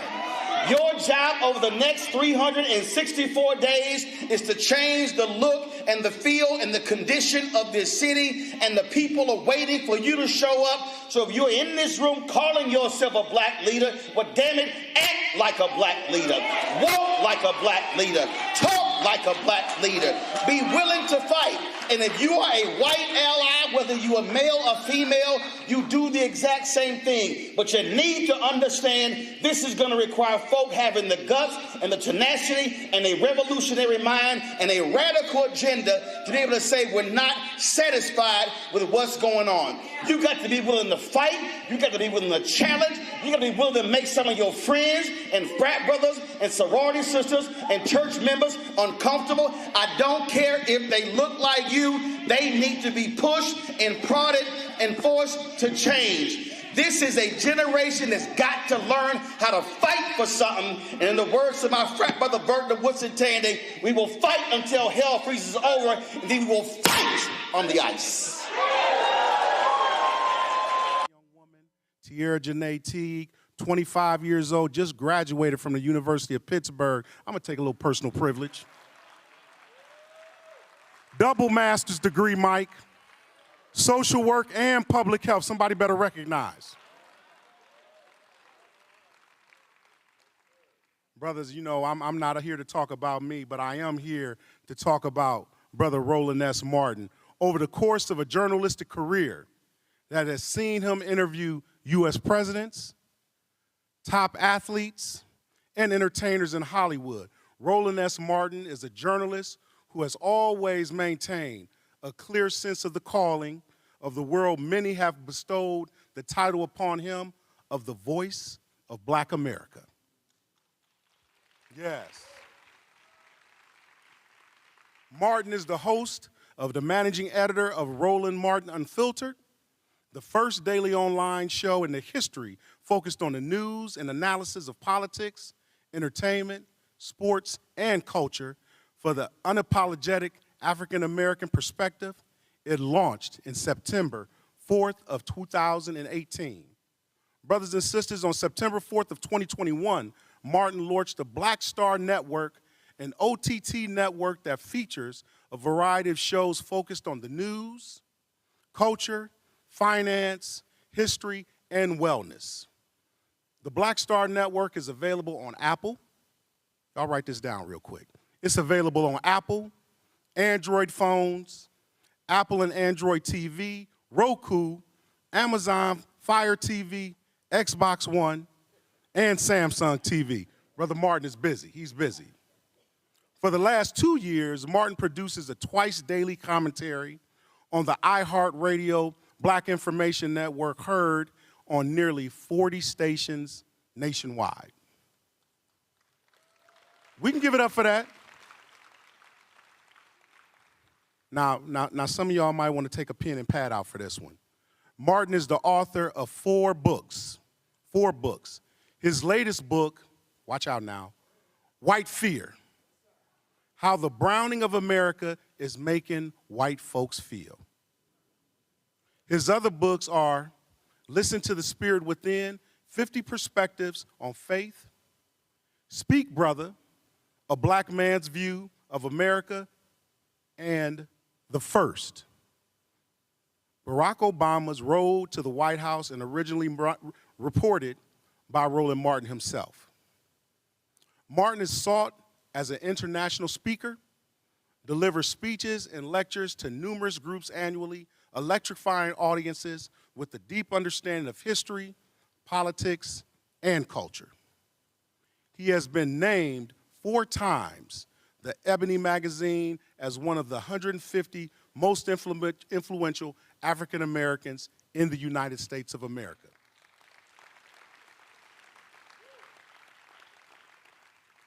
Martin was also awarded the 2008 President's Award by the National Association of Black Journalists for his work in multiple media platforms. He is a 4-time NAACP Image Award winner, including named Best Host for the last 2 years in a row.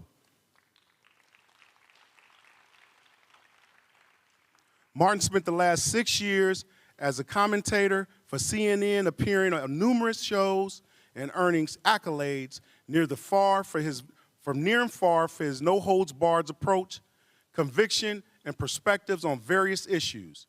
In 2009, CNN was awarded the Peabody Award for its outstanding 2008 election coverage, of which Brother Martin was a proud member of that team. He is a founding news member, editor of Savoy Magazine, the team of New York-led based Vanguard Media, and the former founding editor of BlackAmericaWeb.com. So I'm just going to give y'all a little bit on this one.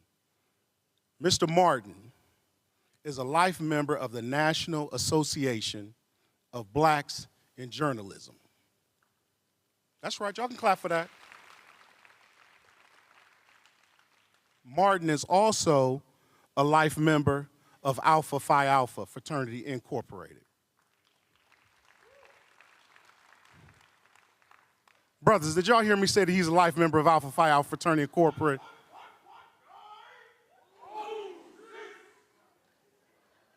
Bishop Clark, you can't take these jokers nowhere, can you?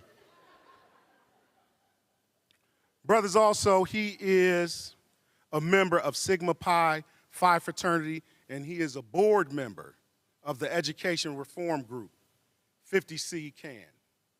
But most importantly, brothers, I just want to highlight that he is married to the Reverend Mrs.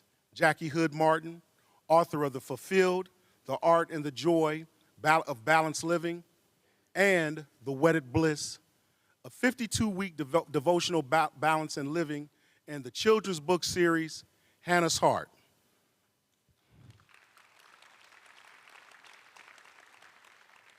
They reside in Northern Virginia and also outside of Dallas, Texas.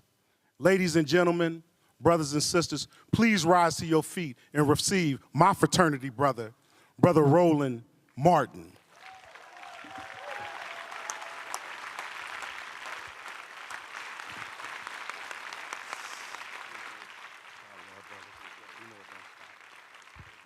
All right. So how we doing? I'll make one correction. My new book is called White Fear: How the Browning of America is Making White Folks Lose Their Minds. That's the title of the book. Someone already asked me that. Did I bring some? I did not. This is the third city I'm in 3 days, and then I'll be in Houston tomorrow for Father's Day, celebrating my dad. And actually, it'll be a dual comedy. It'll be Father's Day, then celebrating my parents' anniversary, which was June 10th. They married 58 years on June 10th, so we'll be there. So. And glad to be back in Columbus. Shout out to Congresswoman Joyce Beatty. I got to give her a call after this. And so it's always good to be here. Let me first start by thanking the folks who support our show, who support the network. When TV One canceled News One Now, a lot of people were upset. They were mad. They were frustrated. But I wasn't. I was literally focused. As Alfred Liggins was telling me they were canceling, I was already planning on what I was doing. And understand what happens when you have a vision. Anybody who reads Habakkuk chapter 2, they would understand what that means. I was very clear in terms of what we were going to be doing and how we we're going to be doing this. And I remember at that time YouTube was funding a number of different projects, and they actually said that black news wouldn't work. I said, okay. Watch us work. And there were a lot of people who actually said, man, don't do this. I don't think it's going to work. But I've never listened to other people, so it doesn't matter to me what they have to say. And when we launched this show on our YouTube channel, we started about 157,000 subscribers. Right now, we sit at 1.81 million. We'll be at 2 million by September. I purposely chose not to do a subscription base. I wanted the content available everywhere. And when I went to our audience, I said, listen, we're gonna do a donation plan. I said, I'm not sending you hats, shirts, swag, all that. I did. I said, all that stuff costs. I said, when you give to the show, it's going back into the show.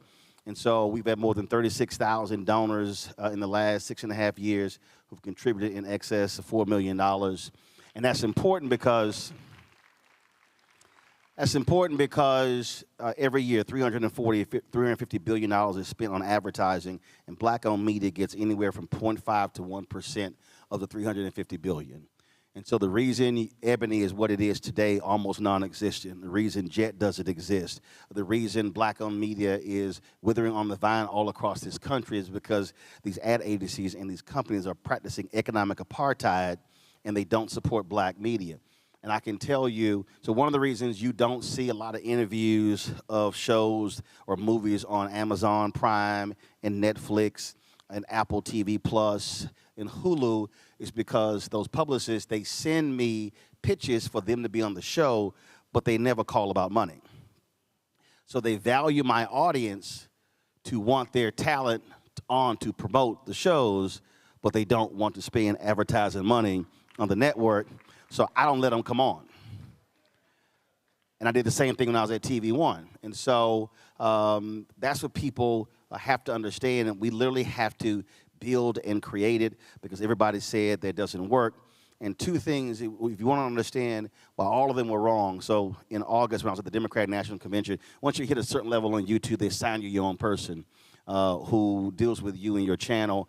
And we met with them and they said, they grouped my show among all of the progressive talk shows. And I made it clear to them, I said, we're not a progressive talk show, we're not a conservative talk show, we're not a Democratic talk show, Republican black show, we're a black show. So we center black people. And so what was very interesting is when we did that, they said they were shocked and stunned that when they grouped all the progressive shows together, they were stunned that our show was #1 in terms of most watch time per viewer. And they couldn't believe it because there were other shows that had 5 and 6 million subscribers, but our folk watch our show longer than any of those shows. Which tells you our people are craving the content. And they want real information that you're not getting elsewhere. On March 4th, when we broadcast our State of Our Union, raise your hand if the text message showed up in your family chat group about watching the show. Okay, let me tell you what happened. I literally sent that to like just 6 people. And on that Sunday, about 4 or 5 people hit me. Then on Monday, about another 10 people. Then about 30 people hit me on Tuesday. Would say, was this thing real? Is it real? And the text message was simple. I said, yeah, don't watch the networks. Watch our coverage. Hey, let's hit 100,000. Up until that point, the most people that ever watched a live broadcast of my show was 29,000. That was the day that Tyree Nichols' video was released of him being beaten to death in Memphis. So we hit 29,000 people watching live on that day. Normally we're averaging anywhere from 5,000 to 10,000. Well, when we went live that night, the moment we pressed live, within 5 minutes we had hit 50,000. And then in 10 minutes we had hit 100,000. When Bishop William Barber got up to speech, and I tossed it to him because I didn't carry Trump's speech. I carried Bishop Barber's speech. I'm like, I ain't carrying his speech. When I tossed to Barber, 200,000 were watching. At his peak, 250,000. That night, out of all of the media that was covering that speech, all media, I didn't say all black media, all media, our channel was number 5. Now, what does that say? See, here's the problem. When you do it once, you've proven to me you can do it. So the problem is, if 250,000 folk were watching live on that night, who says we can't watch that every night? And this is part of the point that I'm going to talk about, and then what we're going to get to with the panel is we have to understand the power of the collective and how you wield the power of the collective in order to make a difference.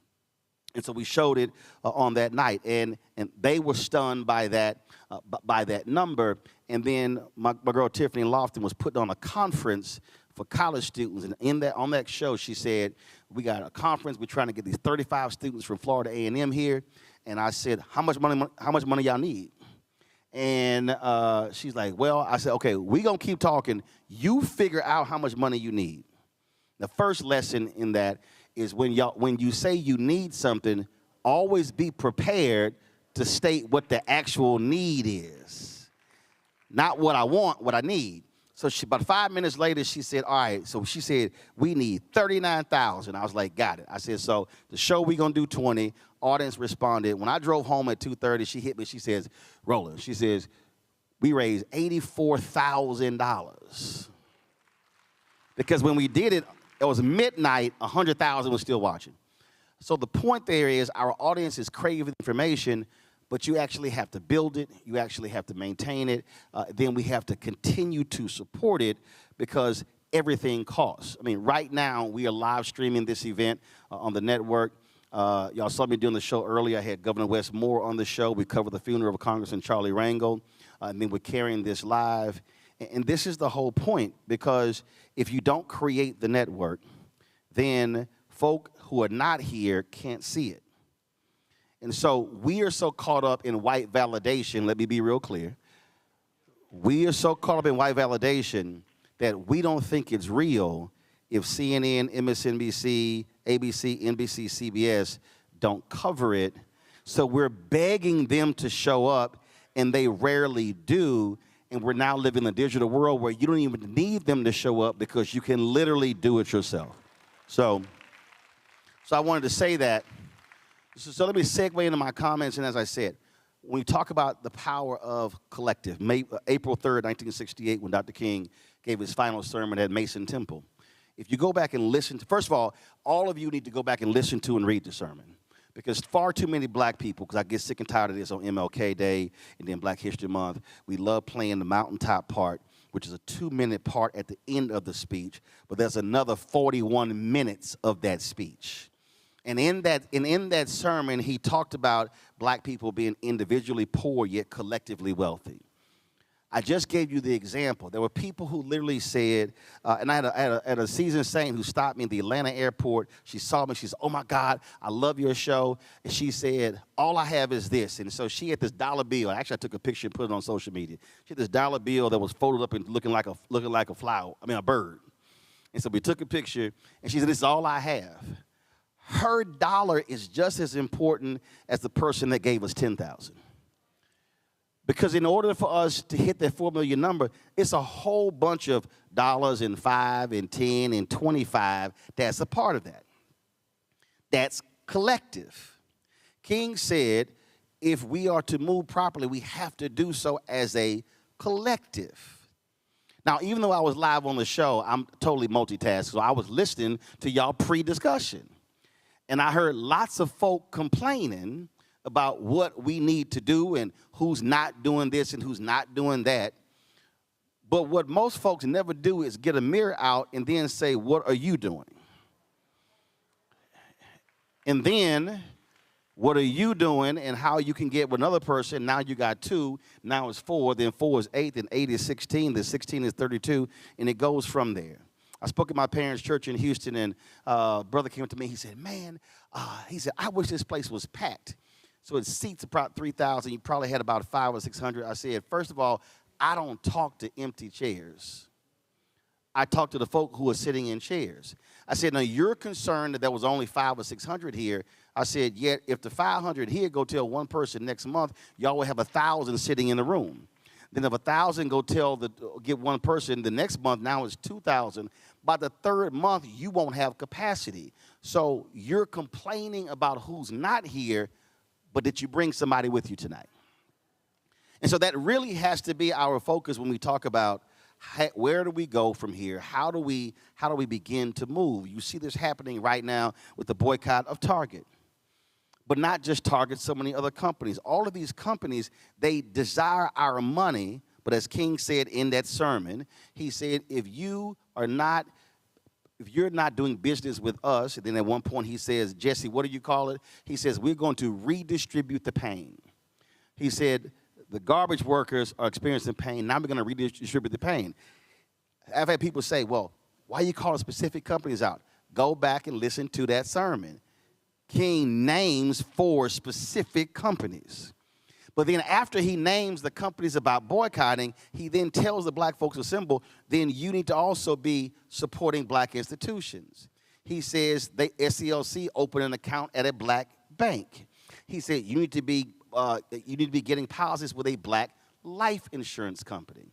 Do understand when we built our studio, we sit 2 blocks from the White House, 1 block from the AFL-CIO, right there on what is formerly called Black Lives Matter Plaza, but I still call it that. Our production room was $250,000 being built that was done by a black engineering company out of Atlanta. Our green screen was done by a black drape company out of California. The lighting system was about $160,000 done by a black lighting company. The news set was done by a black set design company. Nearly all the artwork except 3 pieces in the studio were done by all black artists.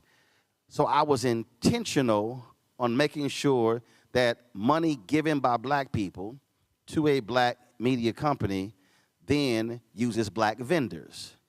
Black vendors have families, have folk working for them. So we can't keep assembling and talking about what we need to do if we are not being intentional in how we move. And so that has to be. And we've got to also stop this idea of, well, I tried it once. Julie and I were in the car, and I was telling him something when I was at TV One. Somebody said, one of the staffers said, well, you know we're a black company. And I said, say it again, and you'll be fired. And they looked at me, and they said, what do you mean? What they didn't understand was that phrase, they were literally saying we are a second-class company. They were literally talking down on the company. And I said, if you say it again, you will be fired. Because I needed them to understand that we may not have the money of CNN, but we can still have high quality.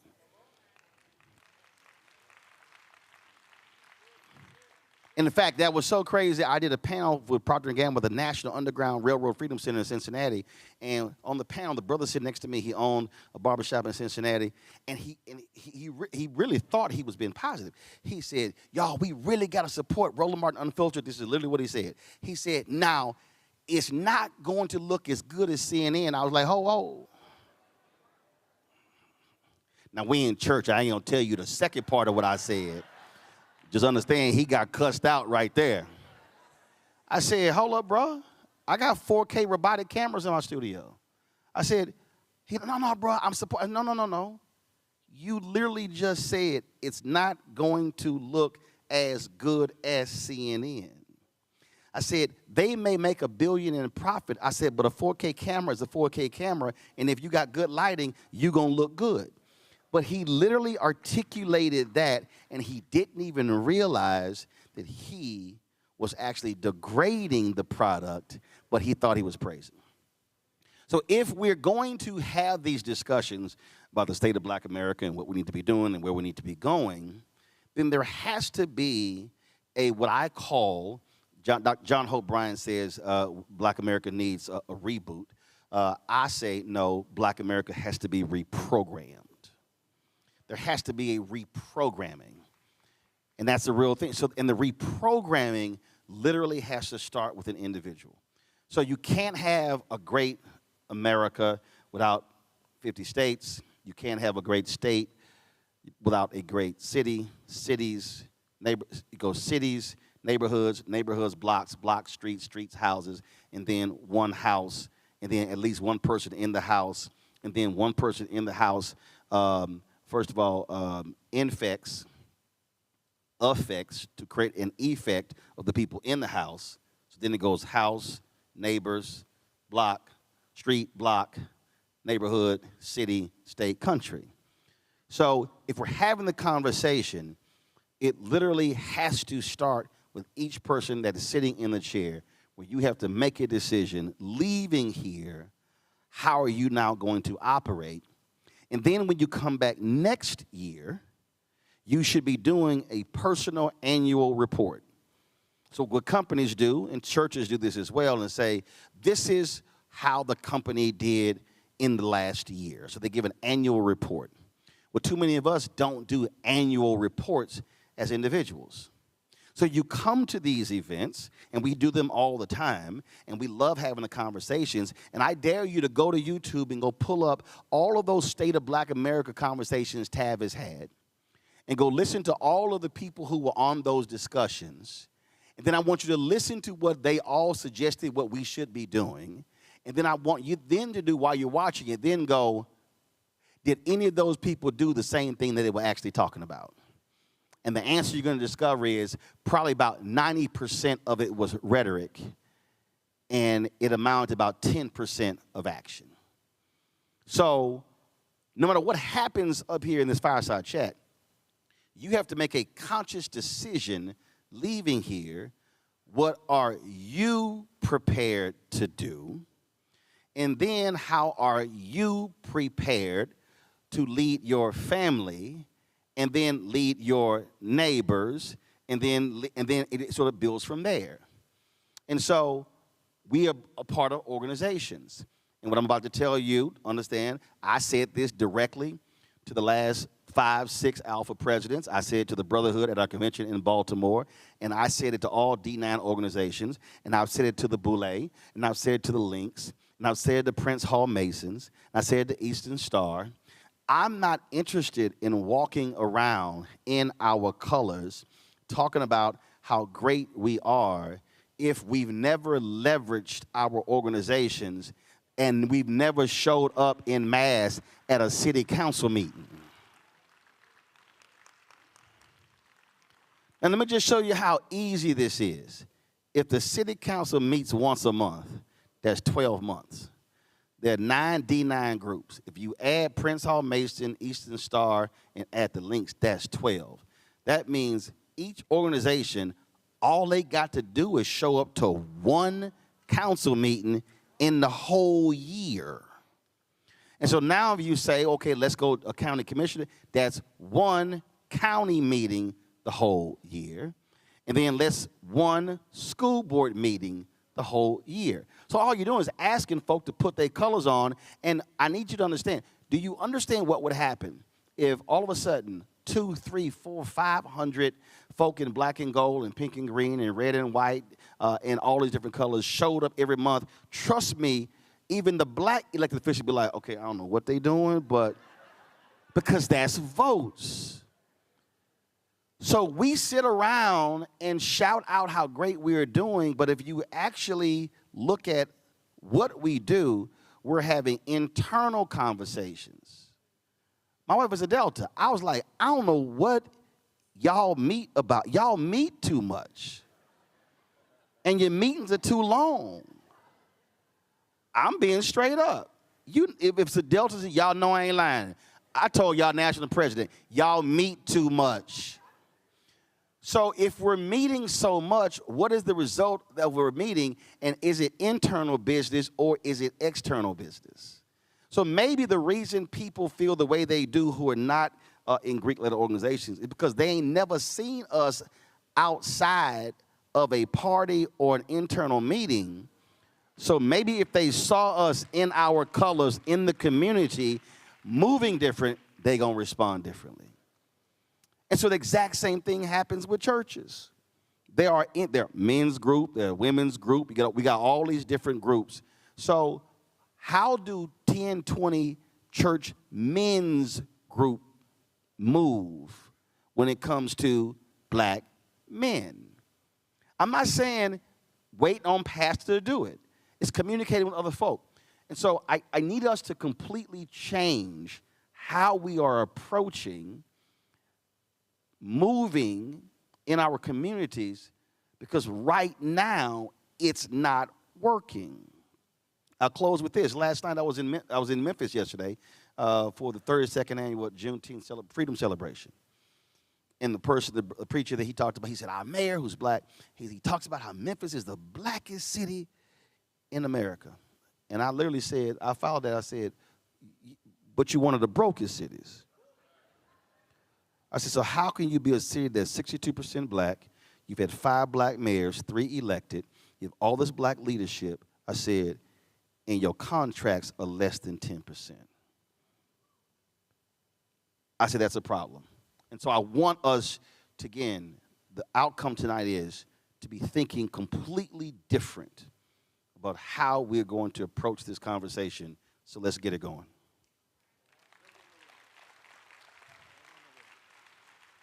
So, listen, so Columbus is going to be different. So I'm going to tell you that right now. And I just want to make one connection before we move to the fireside chat. So I'm going to ask the brothers to come up here and actually move these things.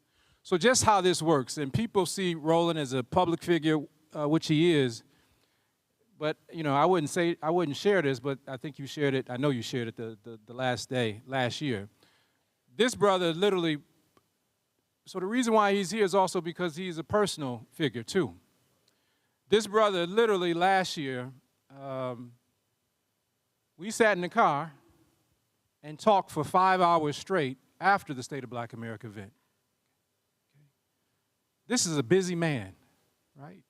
So the reason why we're here today is because this brother sets a standard that then I have to follow in this city that I'm in, all right? And what I want you to know is, so this is not going to be like one of those other states of Black America that he just talked about you see on YouTube. This is going to be the beginning of a process that for the next 3 years that we're going to talk about, we're not unintentionally here in the church. We're going to organize the faith-based community in the city of Columbus. We're going to organize black elected officials in the city of Columbus, and we're going to organize around K through 12 education in the city of Columbus. So this is not just a conversation. This is the beginning of a process, and it started with this brother setting a standard for me personally last year. So I just wanted to say that publicly, and I appreciate you so much. So we're actually going to pivot to the fireside chat. So I'm going to ask all our panelists to go up. If we can bring some water up stage too, I'd appreciate it. Brother Kevin, you around? Because I want to say one last thing sort of related to this. Okay, we're going to talk about the donations now, right?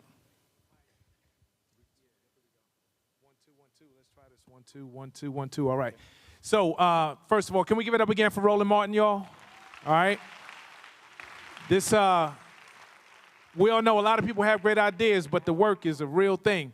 And one of the things that I've learned over my time, obviously owning Columbus Black, is as a black-owned media platform, we don't necessarily have the resources that we would like to have to do the work that we want to do.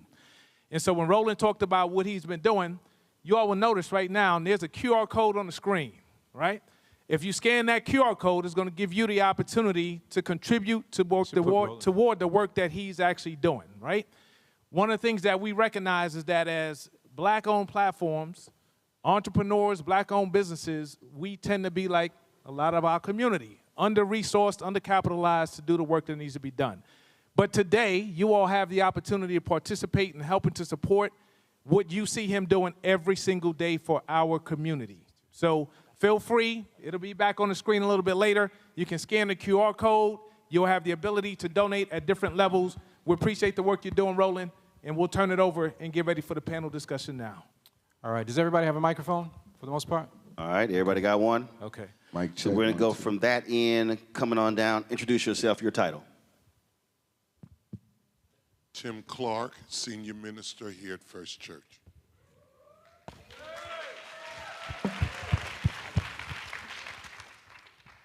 Joe Stanley, Senior Pastor, Greater 12 Baptist Church. Michael Young, I have the privilege and pleasure of being the lead pastor of City of Grace Church. Derek Holmes, I'm the senior pastor of the historic Union Grove Baptist Church. Hello, before you do this. These tables too spread out. Y'all slide, y'all act like y'all don't know each other. This ain't COVID, slide down. Sitting far apart like, ain't got nothing, let's go. All right, keep going. There we go, there we go. Yeah, I just break rules, I don't care. Michael Cole, Board President, Columbus City Schools.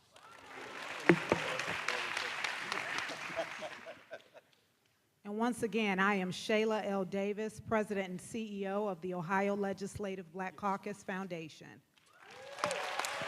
And just, can you just do me a favor, zoom in? Man, go ahead, I do it. You start, I'm gonna go zoom the camera in, because it's too wide. So my job actually is to do my best to get out of the way, because just look at the talent that you have on this stage, right? So the first thing I want to say is this is not unintentional. We are actually in the house of the Lord. And when I think of, I'm going to say some words to you, Bishop, and I'm going to start off with you, not just because I'm not going to say just because you're old. I'm not going to say it just because you're old. But the reality is witness, worship, and works. You heard those words before?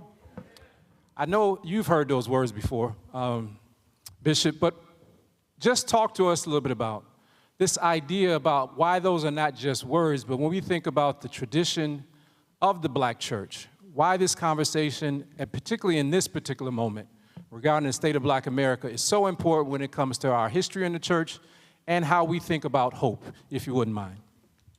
Well, I think there are several ways to approach that.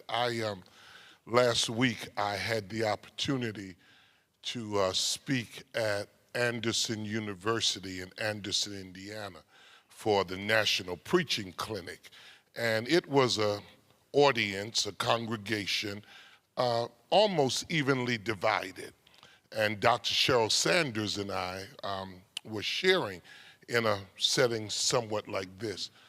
And I was talking about the role of the preacher, and it hit me as I looked out that one part of the audience was getting with me, and the other part was looking at me like a cow looking at a new fence. And it dawned on me that for our brothers and sisters of lighter hue, they had no historical frame of reference for the demands, the call, the responsibility that rest on the shoulders of African-American pastors/preachers. And that is because even though we don't like to frame it this way, Black church, white church, Dr. King loved to quote that hymn, in Christ there is no east, no west, in him no bond or free, just one great fellowship of love throughout the whole wide earth. That's true in Christ, not in America. Talk, Bishop. That's it. And because of that, we have to deal with the tension that exists between the two communities. And so in the African American church, the Black pastor doesn't have the luxury of merely standing on Sunday morning and pontificating for 22 minutes. Because we must be involved in the warp and woof life and living of our congregants every day in every way. And so we have a gospel with shoe leather, and sometimes that shoe leather is worn out because we're so busy going to various places, ministering in various ways. So I see no dichotomy. I see no contradiction. I don't even see a contrast, as it were, between witness, worship, and work. They are symbiotic. They are intertwined, interconnected, and one gives legitimacy to the other. If my witness and my work are not backed up, then my worship is empty. And Paul says you're a sounding gong and you're a clanging cymbal. All right. Listen, and let me just say this. So, Brother Roland, the way in which this is, and I'm saying this to everybody, so my role is to kind of just ask some questions, but I'm going to throw it to you at any point to kind of respond. And the first thing I want to say is that our beautiful sister on this stage, who's already introduced us, is only there as a single sister because one of the things that we wanted to do, and this is through the vision of Bishop, is to make sure that we had some of these younger generation of pastors here. So I just wanted to make sure that you understand it wasn't that we were just trying to weight it to the brother side. This is really a conversation that we want to have the black church, particularly in Columbus, lead, and so we have some of this brilliant leadership represented throughout this church. So with that... So is she the only woman on the panel, or she's a single woman? I was trying to figure out what you're saying. I was like, where he going with this? What Sister Davis? See, now this brother got jokes. Now she said she bold. I don't know. I was like, I don't know where he going with this. We got a single woman on the panel. I was like, single sister on the panel. How about that? We want to have a love connection show? What we doing? Go ahead. I'm sorry. I just couldn't. It was like just sitting right there. And I know some of y'all were thinking that y'all didn't want to say it. But my show is called Roland Martin Unfiltered. These sisters right here said that ain't true. Now listen, so Brother Stanley, you're the youngest, I believe. I could be wrong on this panel, but given how old are you? 29. Huh? 29. Okay, all right, you young. So we heard the words of Bishop, which I think it resonated with the audience here, and there's this profound history of the black church. There's no doubt about that. But my guess is that one of the questions that you're thinking about is perhaps why is it, given that history, that there are many people who don't think that the black church today are meeting their needs. And so when you think about that question, what sort of things come to your mind about why is it the church perhaps not necessarily seen as meeting the needs of our community today? One, I want to say I picked the wrong seat sitting behind Bishop. I should have sat somewhere else. However, to your point, I'm the youngest pastor in the city, so I think my perspective may be a little bit different. I would argue one of the things we have to wrestle with is the reality that we're not in Kansas anymore. So the reality of what the black church is and was has changed. And to what Mr. Martin said earlier, it's not about rebooting, but it's about reprogramming. I would argue that the black church has to rediscover our prophetic identity. Black church, I don't believe, was never meant to just be a place, but it was called to be prophetic. So my question is, are we, for those who feel like their needs aren't being met, we might not be speaking or preaching or teaching about what it is that people are dealing with where their feet actually rest. We have to reclaim our role as truth tellers and justice seekers and liberationists in the tradition of prophets and the legacy, really, of the civil rights movement. The church's relevance is tied to its willingness to speak to the pain of black people in real time, not to just preach salvation, which we must do, but also fight for liberation. So I think we have to rediscover our prophetic identity while also moving from platform to pavement. We can no longer be content with just having powerful worship services inside our sanctuaries while the world is on fire outside of our doors. Our ministries have to be seen in sidewalks, on school boards and city council meetings, at the corner store, at the rec centers. The church must become a community partner. So it's to the point where it can't just be 1 day or 2 days, Sunday and Wednesday, but 7 days a week, to where we're meeting real needs, offering mental health resources, offering economic support, offering reentry programming, having housing advocacy meetings, and more. I'll stop there. No, I appreciate that. So Roland, before I actually pass it on to Pastor Young, those things that he's talking about, there's a big word, I'm sure I'm not going to say it right, but called public theology.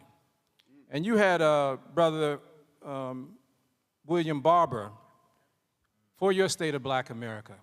And I'm just wondering, why do you think it was important? Why did you think it was important to have that brother talk from the moral perspective, as the moral witness of the church as it relates to the times and the struggles that we face? Well, first, Bishop Barber is not only a prophetic leader, he's also my alpha brother, and he picked up the mantle of the Poor People's Campaign. Dr. King was killed April 4th, 1968, and they have been focused on poor, working class, low-income folk all across the country. But he also is from North Carolina. North Carolina, they practice in the late 1800s fusion politics. Folk don't understand is that when black folks have always fought for changes in America, whether economically or politically, broke white people benefited, even though they vote against their interest. And so one of the things that he did when he was the state conference lead of the NAACP, and actually I spoke at their last conference when he was the state president, I met about 4 white women. They said, bet you ain't never met 4 white women who are founders of an NAACP chapter in the hills of North Carolina. So when they were doing Moral Mondays, it started with 16 or 17 people.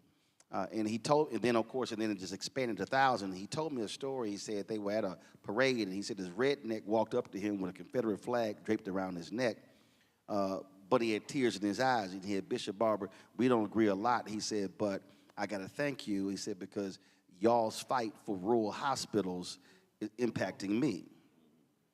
And so when I look at religious leaders in this country, when I look at a lot of the folks, it's a lot of folks who are talking.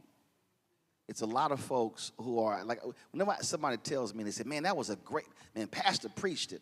I then go, what was the scripture? And then give me what a lot of preachers call the A. Lewis Patterson 3-point principle. They go, well, he was just, I said, oh, so you talking about the hoop part. You're not referencing the scripture. So you got excited by the hoop part, but the scripture sets up the end of the sermon. And that's where too many of us are. So one of the things that Bishop Barber does, they are intense about data collection. And he and I are on the same page.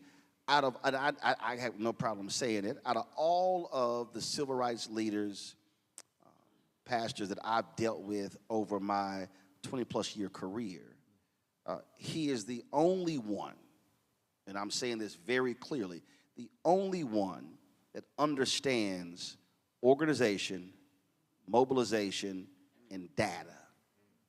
So it's a lot of folk who have rallies, but they don't know who's even there.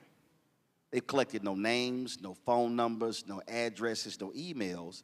So after the rally, when you need them to show up at the city council meeting, you don't know who to call. They have the data.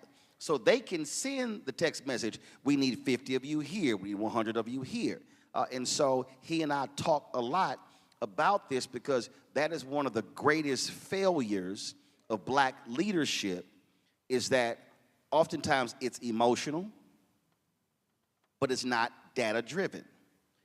We're not moving people in a different way. So for instance, and every preacher here will agree, one of the biggest mistakes preachers make is they say, I have X number of members, but a real church doesn't count individuals.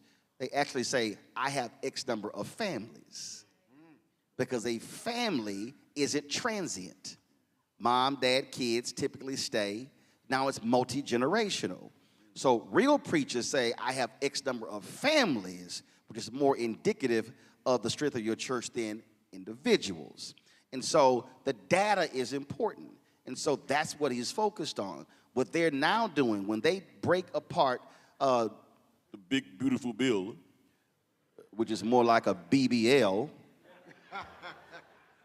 when they are breaking apart the bill on the negative impact it's going to have on low-income, working-class, poor people.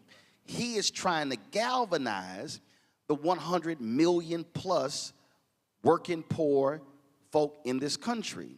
90 million people didn't vote in the last election. Trump did not. They said a majority of people, no, a majority of those that voted was not a majority of the people. And so we've got to have a different tact when it comes to leadership, and we make a mistake when we keep having rallies and protests. We're not collecting data, and we're not focused on what we do on the Monday after the rally or after the protest, and that's one of our biggest mistakes. And so that's the sweet spot in which he's been able to really lead that movement. And last point, this is what he does, which is most important. When they have events, impacted people speak. It's not loaded with politicians and preachers and big names. They will have impacted people speak first.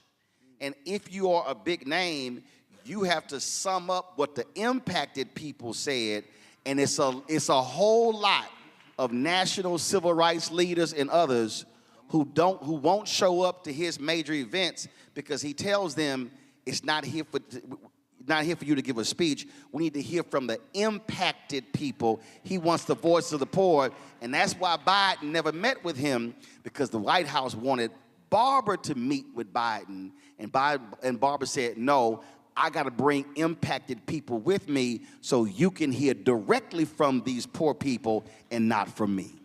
Thank you. So this idea, and again, public theology is just a big word, but this idea, what is the relationship between the prophetic tradition and public policy, right? William Barber, if you want to pull him up, talks about this bill as the big, fat, ugly, death-dealing bill, and language is important. So when we listen to these other pastors, and I'm going to go to Pastor Young now, City of Grace. It's such a beautiful name. I just want to say that. But the reality is what... No perfect people allowed. Is that right? We think about all this sort of potential. We think about this tradition that Pastor Young talked about, all the sort of needs that the church has. But the reality is you've also just talked about and meditated on the barriers for actually this tradition becoming what it is. And so I think what I want to ask you to just talk about is when you think about the black community, and the black community is made up of a number of different sort of constituents, whether it be fraternities, sororities, fathered organizations, these lack of potential collaboration. The question becomes, how do we use our individual platforms? How do you think about how do we use our platforms to drive collaboration so we can do some of the work that the church, particularly the black church tradition, needs to do moving forward? Thank you for that question, Brother Jewel. First, I want to give honor to Bishop Clark. Grateful for you hosting us tonight and being such a great example. Thank you for Brother Martin being in town with us. If I can take 30 seconds, just point of privilege. These two fine gentlemen talked about the black church.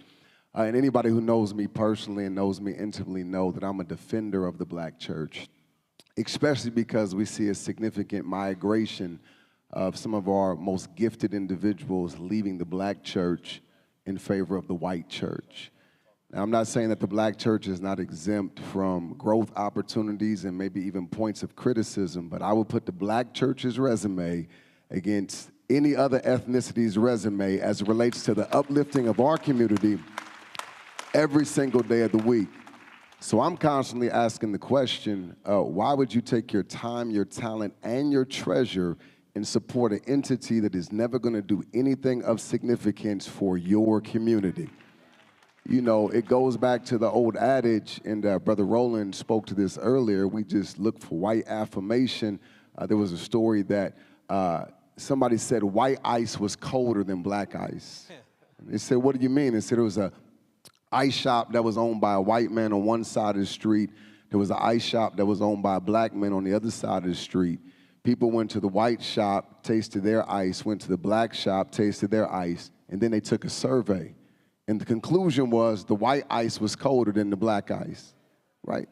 This is the mindset or the paradigm that our community struggles with, right? So the black church is far from perfect, but give me the black church every day of the week over any other, come on somebody, entity or ethnicity as it relates to the uplifting of our community. Now to your question, Brother Jewel, about collaboration. I would suggest that we are in a day and a time where collaboration is not a luxury, but it's a necessity. Right? Let me say that again. Collaboration amongst the black community is not a luxury, but it's a necessity.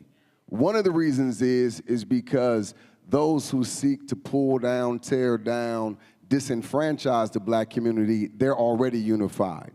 Right? They can disagree on a whole bunch of other things, but they're going to be unified on their agenda. Hence, Project 2025. President Trump came in, and he's doing everything he told us that he was going to do, and all his constituents, come on now, we're supporting him and voted for him to do. Why? Because they were unified. They had a systematic plan. They already had synergy. So for us as the black community, collaboration is not a luxury, it's a necessity. Anything that we've ever done great, we've done it because of collaboration, right? We can go back to the Underground Railroad, right? The reason why that worked and we took people from bondage to freedom is because there was a system of collaboration. We can go to the Montgomery bus boycott, it was collaboration. We can go to the civil rights movement as a whole, it was collaboration. We can go to some of the transformative things that happened in 2020, Pastor Armstead, it worked because of collaboration, right? We all came together, whatever little idiosyncrasies or disagreements that we had, we set them aside for the uplifting and the benefit and the blessing of our community as a whole. Collaboration is a powerful thing. Now, if collaboration is the secret sauce, if collaboration is so powerful, then the question has to become, State Representative, why is it so difficult for the black community to collaborate? Whether it be politicians, preachers, business owners, activists, right? Why is it so difficult for us to collaborate? It's because we become more concerned about who's going to get credit for the success of the collaboration instead of operating with the mindset when the tide rises, all the boats, come on now, that are in that particular tide rise. So we choose egos over advancement. We choose personalities and personas over progress instead of us coming together and saying, you know what, when you win, I win too. Come on, somebody. Right? The Bible tells us, rejoice with them that rejoice. But what we do is we start comparing and competing instead of learning how to collaborate to go further as a community. But if we can shake that mindset and understand that the scriptures say how good and how pleasant it is for brothers and sisters to dwell together in unity or in collaboration. It said God commands the blessing there, right? God commands the blessing where there's collaboration and unity. And now when we begin to move like that, now I begin to understand it ain't just about me, but it's about my brother, it's about my sister. So when I get into my position, when I get my platform, I understand that God is the one that gave me this platform. And this platform ain't just for me to have Gucci and Louis and drive good and live good, but this platform is for me to open a door for somebody else, come on now, just like they do. I wish I had a witness in the church tonight. If you think about doors on the building, there are certain doors, probably even on First Church, there are certain doors that don't open from the outside, right? They don't even have a handle on the outside because there are certain doors on every building that don't open on the outside, which means they have to be opened from the inside, which means if one of us gets on the inside, the expectation, the demand, and the mandate from our community should be, come on now, you open the door from the inside and you don't just sit pretty all by yourself. We got to collaborate, family. Is that right? That sounded like a preacher right there. So I got to ask a question.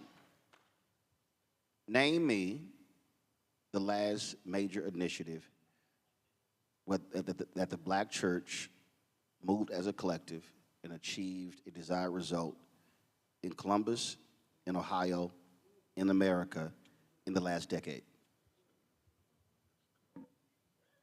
I think we can name at least one small win. 2020, George Floyd, Ahmaud Arbery, Breonna Taylor, everything associated with that. Bishop Clark, myself, and really most major black churches in the city of Columbus, we came together for what we labeled as a prestigious protest. It was several thousand black men suited and booted. We marched, and to your point, protesting alone is not enough. After we did the protest, then we sat down with elected officials and began to talk policy, right? We began to hold them accountable in that particular moment. We recognized that it was a prophetic season to where hearts were open and it was kumbaya moments. So we seized the moment to get major changes in the FOP contract here in the state of Ohio.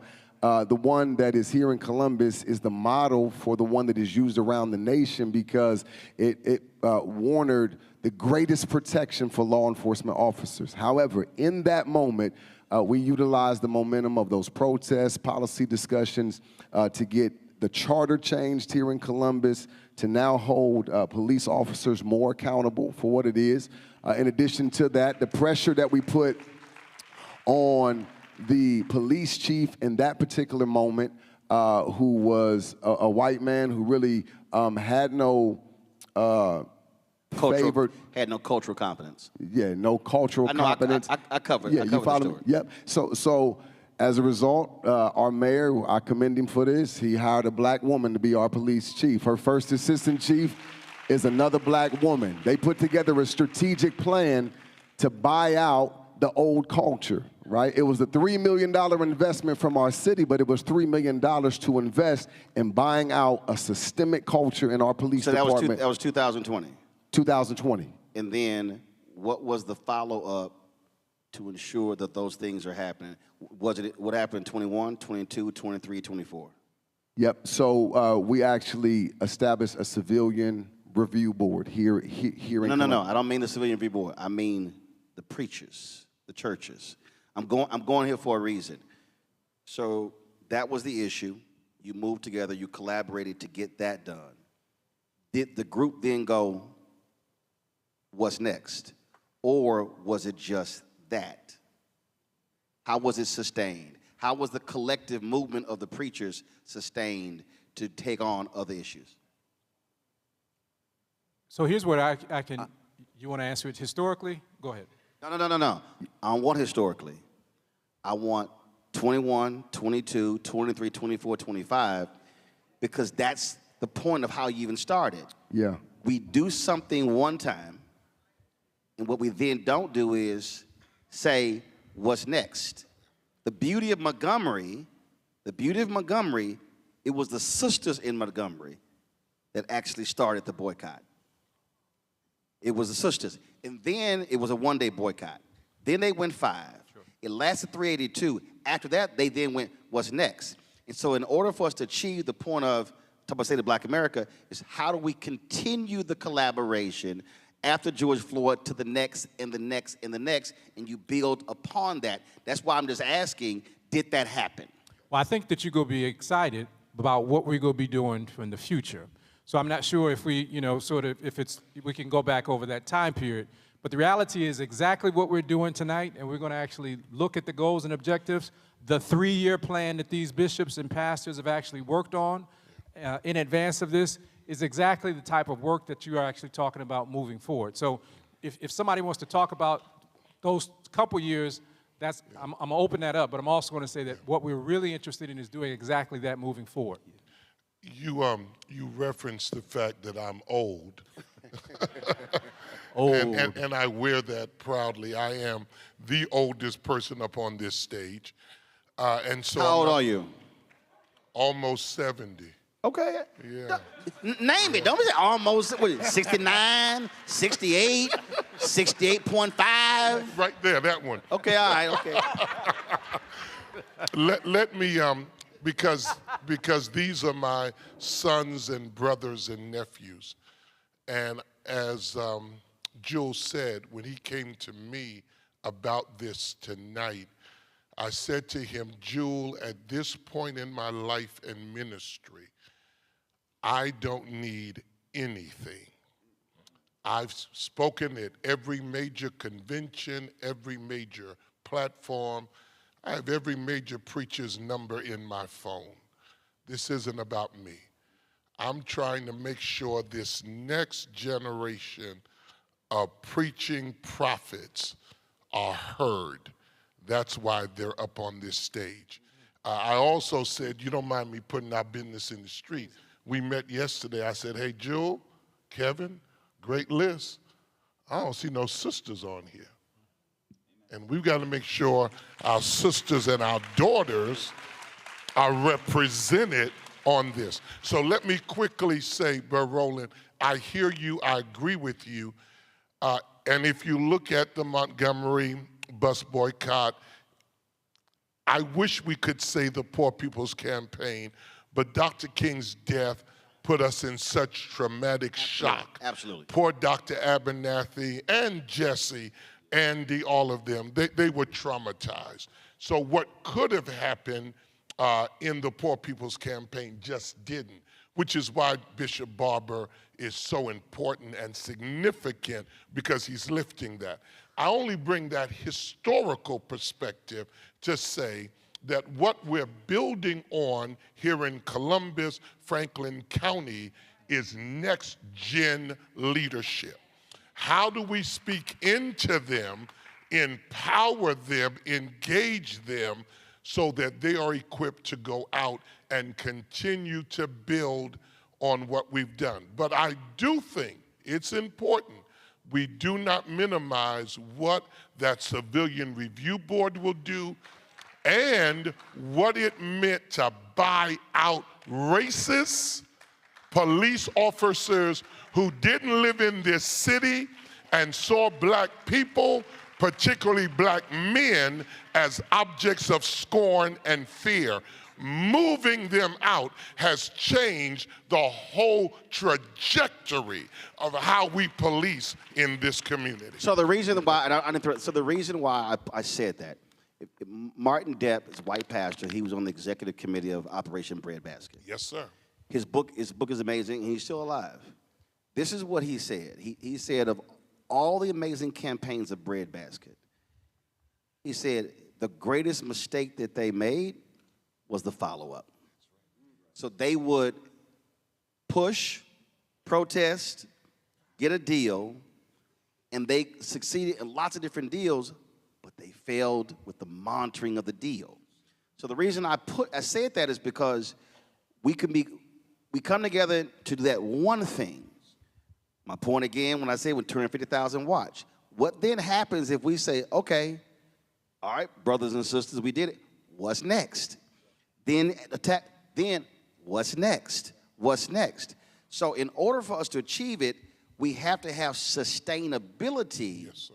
And also by bringing in other people, when one person says, yo, I'm tired, fine. You now have diverse leadership to say, we'll pick the mantle up. So we have to keep pressing. So it's great when we talk about the black church in historical terms. Mm-hmm.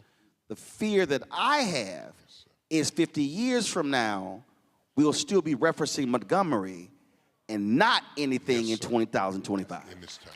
Well, it's our job to actually change that. And so, and this is also because I know Roland, he didn't see our agenda, so we go actually make sure he gets to that later on. So this is all in the plan that we have for the city of Columbus, and the reason why you're here in part, brothers, because we're going to be a model for the nation. The reality is that I have convinced Roland over the last year is that what we want to do is to be a platform so he can bring us on as a level of accountability and say, Mayor Bivens, what are you doing now differently in the city of Whitehall? So he can ask some of these pastors. So this level of accountability starts here so that we're not talking about that history. But also I want to just say, I think some of that has to do with perhaps what might be different now. And so what I want to turn to you, Pastor Holmes, is this idea that there's something about this moment, because we're in the house of the Lord, and so I won't curse, but there's this idea that we've been suffering in this country since the moment we arrived here.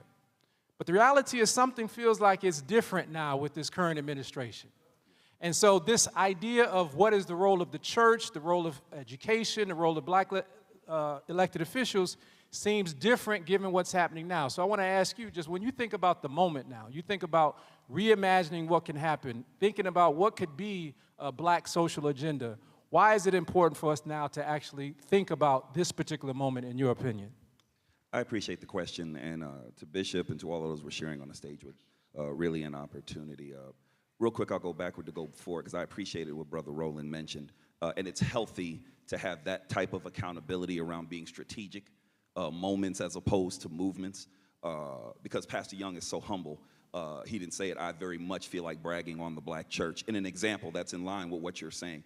The past 2 prosecutors in Franklin County have been decided by the black church. That is an empirical fact. You're supposed to be clapping right there. That is an empirical fact. I don't have problems saying names because this isn't my church, amen. Ron O'Brien was the prosecutor and had some of the worst prosecutorial rates for black people in the country. And because the person that was running behind him had something that I won't say on a camera happen, the black church organized, pastors organized, there were public forums around that, not just to have conversation to bring out a vote, because that was happening during COVID.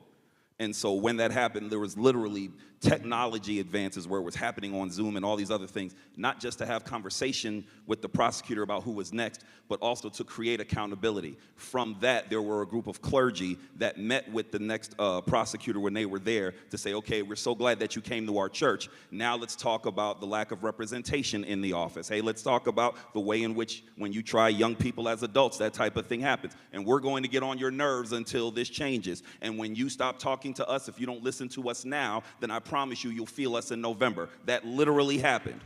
And the reason why I'm bringing that up in context is because when the next prosecutor ran, which by the way is a black woman, right? When that person ran, right, it was the same type of accountability. So to your point, when that happens now, it's a culture of accountability. So we're not just voting on name recognition on anything else because there's something strategic that's happening. So I wanted to lift that because I think you're right around that. To the point about the moment that we're in, I'm really tempted to think about this in a different way, and I pray that you indulge me because I think there's an opportunity for us to all get on the same page. This is not the first time that we've had evil in high places. This is not the first time that there's been a commander-in-chief who doesn't value black life. Say it again. This isn't the first time there hasn't been hyper-aggressive legislation to marginalize black existence. The difference in my mind, and I hearken back to Montgomery and these other things in a historical context, is because back then, 30s, 40s, 50s, 60s, we were fighting for something. Now, 2025, we're fighting to keep something. And the agitation has to be different. And the reason why, and I'm so glad that you lifted that, and I don't know if you saw me point at it, because one of the things that we should be fighting for right now is that there's a budget that the state is trying to pass where over 750,000 Ohioans will lose Medicaid, our elders will lose benefits, and there are black pastors and the black church that is activating around that, and our white counterparts are silent around it. Talk, sir. The reason why I'm lifting this dichotomy and this way in which we should think about the bifurcation of fighting for something as opposed to fighting to keep something is because I believe that we are in a moment that before we do anything else, we have to take back what's been snatched from us. We can wax poetic all day, and we should have conversations about structures and institutional oppression and the difference between racism and discrimination and bigotry, right? We should have all of those conversations. We should be pooling our resources. We should be organizing and collaborating in certain types of ways. But here's where my concern is. I'm not sure, with all the things that get stolen from us, that we realize that our fight has been stolen from us. Listen, y'all shouldn't have invited me. Look, they want our culture, and they want to look like us, and they want to dance like us, and they want to wear their clothes like us, and they even want to be with us because it gives them access. Here's the thing that they've stolen that we don't realize. They've stolen our fight. They've stolen the nerve of the preacher, the nerve of the black church. Because when it's nerve, I'm not afraid to fight with you because I know I'll win. You missed your shout. Let me try it over here. When I have my nerve, I'm not scared to fight with you because I know I win. Y'all too holy. One more time for the Holy Ghost. Let me try it in the churchy way. He that is in me is greater than he that is in the world. So when I'm thinking about the moment, now's not the time to perform and parade. Now is the time for us to fight. Now's the time for us to be speaking truth to power. And listen, I don't want to deal with the symptoms. I'd really rather wrestle with the illness, if that's okay. We've been oppressed in such a way to where we've been deluded into thinking that the mountaintop is access. Say it again. We've been deluded into thinking that representation is the mountaintop. Right. I'm not fighting just for representation. No, sir. Our ancestors fought for liberation. There's a difference. I don't have to beg you to know me as free. I was born free. And emancipation was cool because I'm here, I'm not going anywhere else. But the goal should be for liberation. And there is nothing that has happened in the history for black people in the history of the United States that we have ever gotten from the beneficence of the empire. Everything that we've gotten, we've had to take. Bishop, everything that we've gotten, we've had to fight for it. So hear me. I don't know if we're thinking about the moment the same way because maybe we've gotten at ease in Zion. Maybe we've gotten to the point where it's the 50-cent theology. Get rich or die trying. Maybe we've adopted the rhetoric of the oppressor. It's in your Bible. Over in Exodus 17, they are liberated. They are now making their way on their way to the promised land. And they say a crazy thing, Pastor. They become frustrated along the walk because the wilderness is hard. You can lose your life in the wilderness. And they become so frustrated, it's almost better to go back to where we were. And so I think we should consider the moment and really question where is our nerve? This is not the moment where we can sit still in our spaces.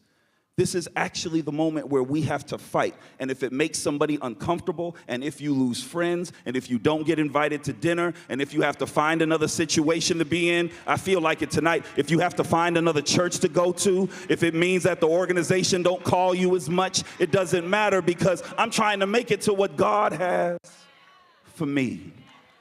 So when I think about the moment, I think that we should be really trying to rediscover the fight of the black church, knowing that the God that's with all of us, the God of justice, is on our side, and it is stronger than the enemy against us. Sound like some preachers in this house. Listen, and I'm going to make maybe a small transition. What I hear in this idea about nerve, and particularly the role of the church, and I hear a sort of prophetic tradition behind there. The reality is that we've lost a lot of faith in not just the church as an institution. Correct me if I'm wrong, Board President. We've also lost as a people faith in institutions like public education. And one of the things I heard recently, at least saw recently, was Roland did a piece on charter schools and talking about how black parents are, typically used as sort of pawns in this sort of system to think about and blame and shame what's happening in public education. So would you just take a moment in your wealth of knowledge and just talk about, one, the role of the K-12 education, but specifically the importance of parent and parent involvement in K-12 education as it relates to policy, educational policy moving forward? Thank you, brother. And good evening, everybody. Good evening. All right.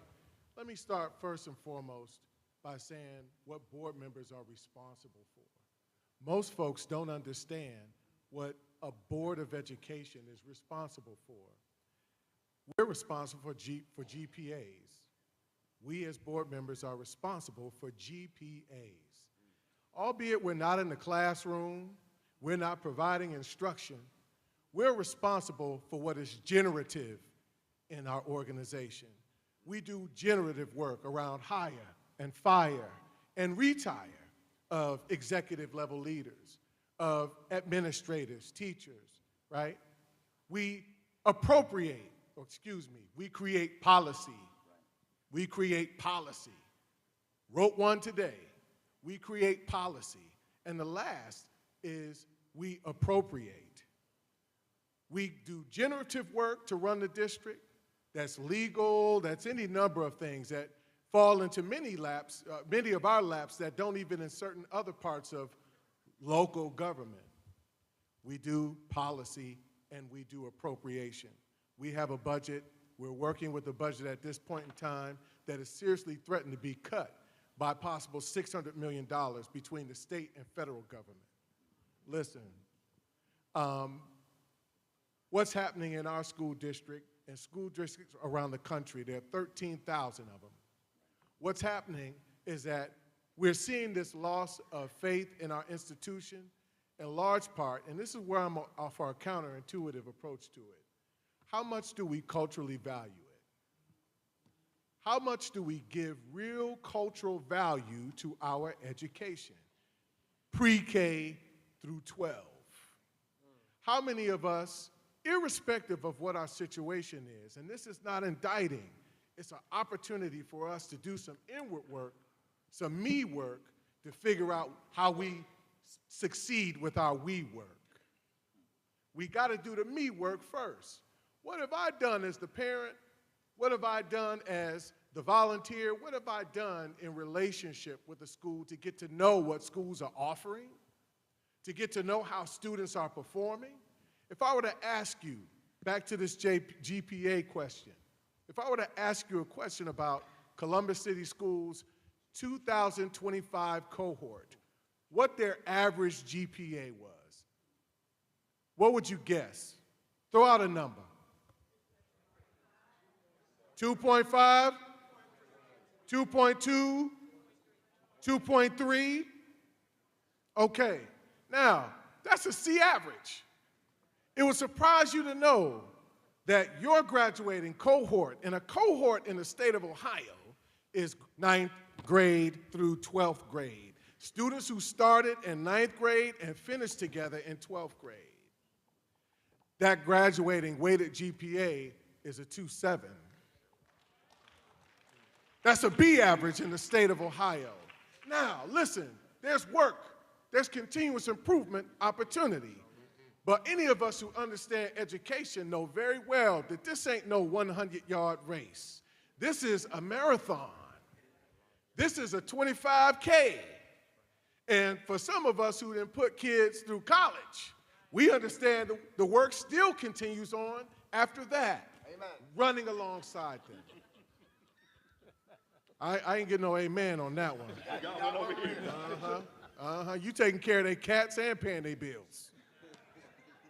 My wife and I just became grandparents of cats. But I say that all to say that it's important that we do the work first. And the work is understanding the relationship. I love how Pastor Young talked about how good it is to dwell among brothers in unity. There's a feeling that's derived from that. There's a feeling that's derived from that. There's a culture that follows that. The greatest perpetuator of joy or sin is culture. So what is your work in terms of coming to a school and helping the school turn out instead of you showing out? Come on now. How many of us are showing up to school to elevate our students, to gift them with the wisdom that they need? One of the biggest issues I think that confronts the church and schools is this thing right here. This thing right here. And how it's so easy to get information, whether you know it's true or not, but how easy it is for our young generation of folks to continue to disassociate themselves from those guardians like us who love them, who try to nurture them, who try to bring them up, who try to encourage them and provide fiscally for them. But they in their room on their phone, they're distanced away because they're looking for knowledge, relationship, and everything else that they otherwise would get in this kind of commune on that phone, in a virtual community, in a virtual space. I am not discounting the value of it. It does. But it does not have greater value than this right here, than your actual presence. It does not have greater value than your actual presence and the spirit of it. The spirit of it. These are the things that we're supposed to train a child up in so that when they become adults, they will not depart. On the political side, I'll say this. There's a passage in the 5th chapter of Matthew, the Beatitudes. It says, you know, one of them is, blessed is the merciful, for they shall obtain mercy. Lord, have mercy. We are in a space where politics is local. I work within local politics. But as of late, politics has become straight local. I have a state legislature that don't want to hear from boards of education. We've come to provide testimony and do everything else. They're threatening not only to cut funding, but they're also threatening to pay more towards charter schools. At this point, in the state of Ohio, nearly $1 billion has been afforded to charter schools and private schools here in the state of Ohio. So I got a question. Yes, sir. How many black-run charter schools in Ohio? No. See, it's one of the greatest mistakes that we're making. We consistently talk about controlling our kids' education, controlling the contracts, controlling who gets hired. How many actual school districts do we run? Now, why am I saying that? There's no system in America that white folks did not create. So if there is a charter system that allows for me to control the curriculum, the hiring, and the contracts, why am I going to allow them to be running it?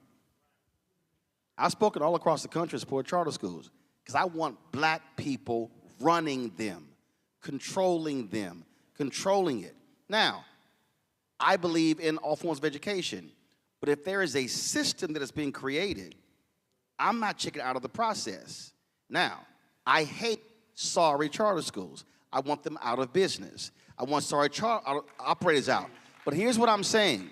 The mistake that we have been making is we have been checking out of a process while others are checking in, and there are real examples of black-run charter schools, networks, where black people are killing it, and what we should be doing is going to Friendship Public Charter School in D.C. and sitting down with them saying, how y'all doing this? There's a brother, Hartnett, I had him on the show in D.C. He worked in the traditional school where the black boys were failing in science and math. He launched his own school down the street, took the exact same boys, and now they love in math and science. So all I'm saying is, I spoke against the Texas voucher scam because it was a total scam. I've spoken against horrible charter schools. But what I will support is if I can control that school, and I can educate our kids, and I can control who gets hired, and then I can control the contracts, that means black people should be saying, okay, y'all gonna create a system, we gonna run that system too. And it's sitting right there, and we have black examples. Steve Perry, what he's doing. Hartnett, Friendship Public Charter School. There are schools in Memphis. I just want us to be thinking differently about it, because I went to all traditional schools. I went to school from K through college, I rode buses. It doesn't mean that I don't want to control those schools too. So I want us thinking differently about education. I want to run both. For me, it ain't either or. It's both and. So, listen, thank you so much for the comments. People might recognize that we actually go on a little bit late. It's what happens when you have brilliant folks on the stage, particularly pastors. So what I want to do is actually, with your permission, everybody, is to actually, absolutely, we'll definitely go get sister there. But I just, I wasn't. Man, you gonna get cut. I wasn't using this as a means by which to go past it. I was gonna say, this after President Davis gets done, we're actually going to skip a certain I'm glad you cleaned that up. There you go, man. Listen, you got me up there. So listen, with your permission, after President Davis gives her remarks, we're actually going to skip the community question and answer. just apologies. And what we want to do is to really get to this whole idea of what are the next steps. Because again, these brilliant bishops and pastors, we've been meeting to actually talk about the next 3 years. So not just about problems, but what are the next steps. So absolutely, and again, very much with what both Roland and President Cole were talking about. President Davis, you have been very intentional in your role in creating space for the Ohio Legislative Black Caucus Foundation about the importance of black people and black organizations being able to own their own and to actually do things like Roland talked about, have our own data, organize around our own sort of political issues. So please share with us, in your own opinion, and I'll say this very last thing, because this time last year, Roland, one of the first questions that we talked about was this whole idea about black men voting more Republican. And obviously we have this issue that happened in an election. And so President Davis, I know you've thought about real deeply this important question about what does it mean for black men and black women working together, but especially when it comes to creating our own institutions to drive our own sort of policies and issues moving forward. So first, thank you guys. Although I'm the last person to speak, I am not a pastor, but I'm going to talk about policy. And I'm Me and you bootleg. Right.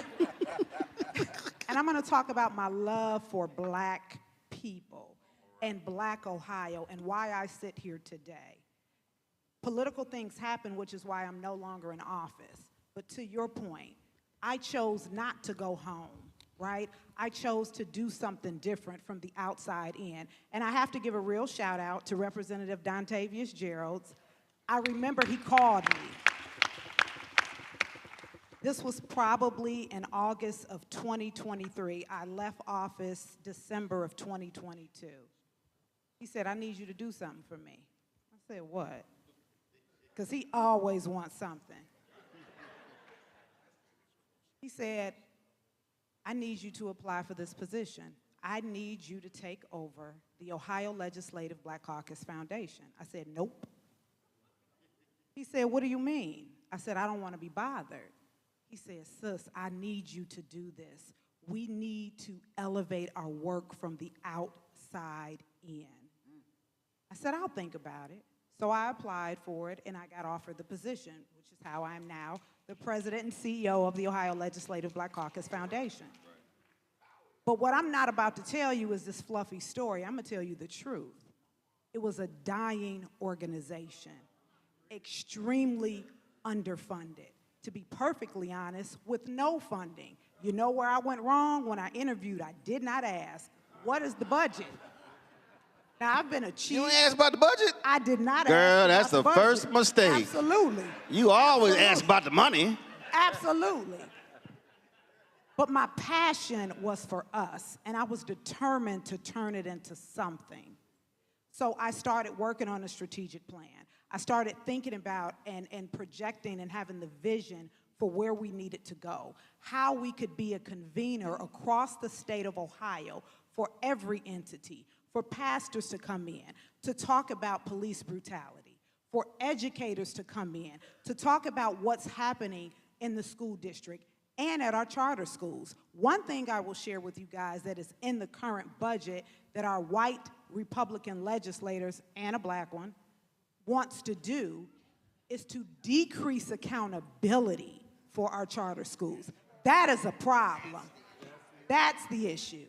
So we have to ensure that the standard and accountability of educating our children is represented at the most highest level. With that, I thought about all the other things. Black mothers are dying along with their babies still at 3 times the rate of white women. Why is that happening? It is simply happening because when they see us, they see us. They see us as black folk and nothing else. Even happened to Serena. So it's not a money issue. Absolutely. Happened to Serena Williams. It is literally just this that we can't change. And so I am intentional about sitting in this position and making sure I go across this state, and I'm tired, y'all. I am tired. And make sure that people understand who the foundation is, why we exist, and what my expectation is. It is to hold our black elected officials accountable. And our white ones, but also understanding that with the accountability, this brother right here, this sister back there, that is 2 of 98 members of the House. And then I see Senator Craig over there, 1 of 35. So while we sit in these positions, that's still not enough. I think someone over here said representation isn't always just what it's about. It is how you all get involved, how you all show up. Someone said this earlier during our pre-session. Do you know how many times I sat in a committee hearing and I wanted to look out into the audience and see my people affirming me? Because it is difficult to be a black woman and speak truth to power. And I'll take it back a little further. I started my political process from working for the public defender's office in Cuyahoga County. A young man was charged with rape, black man.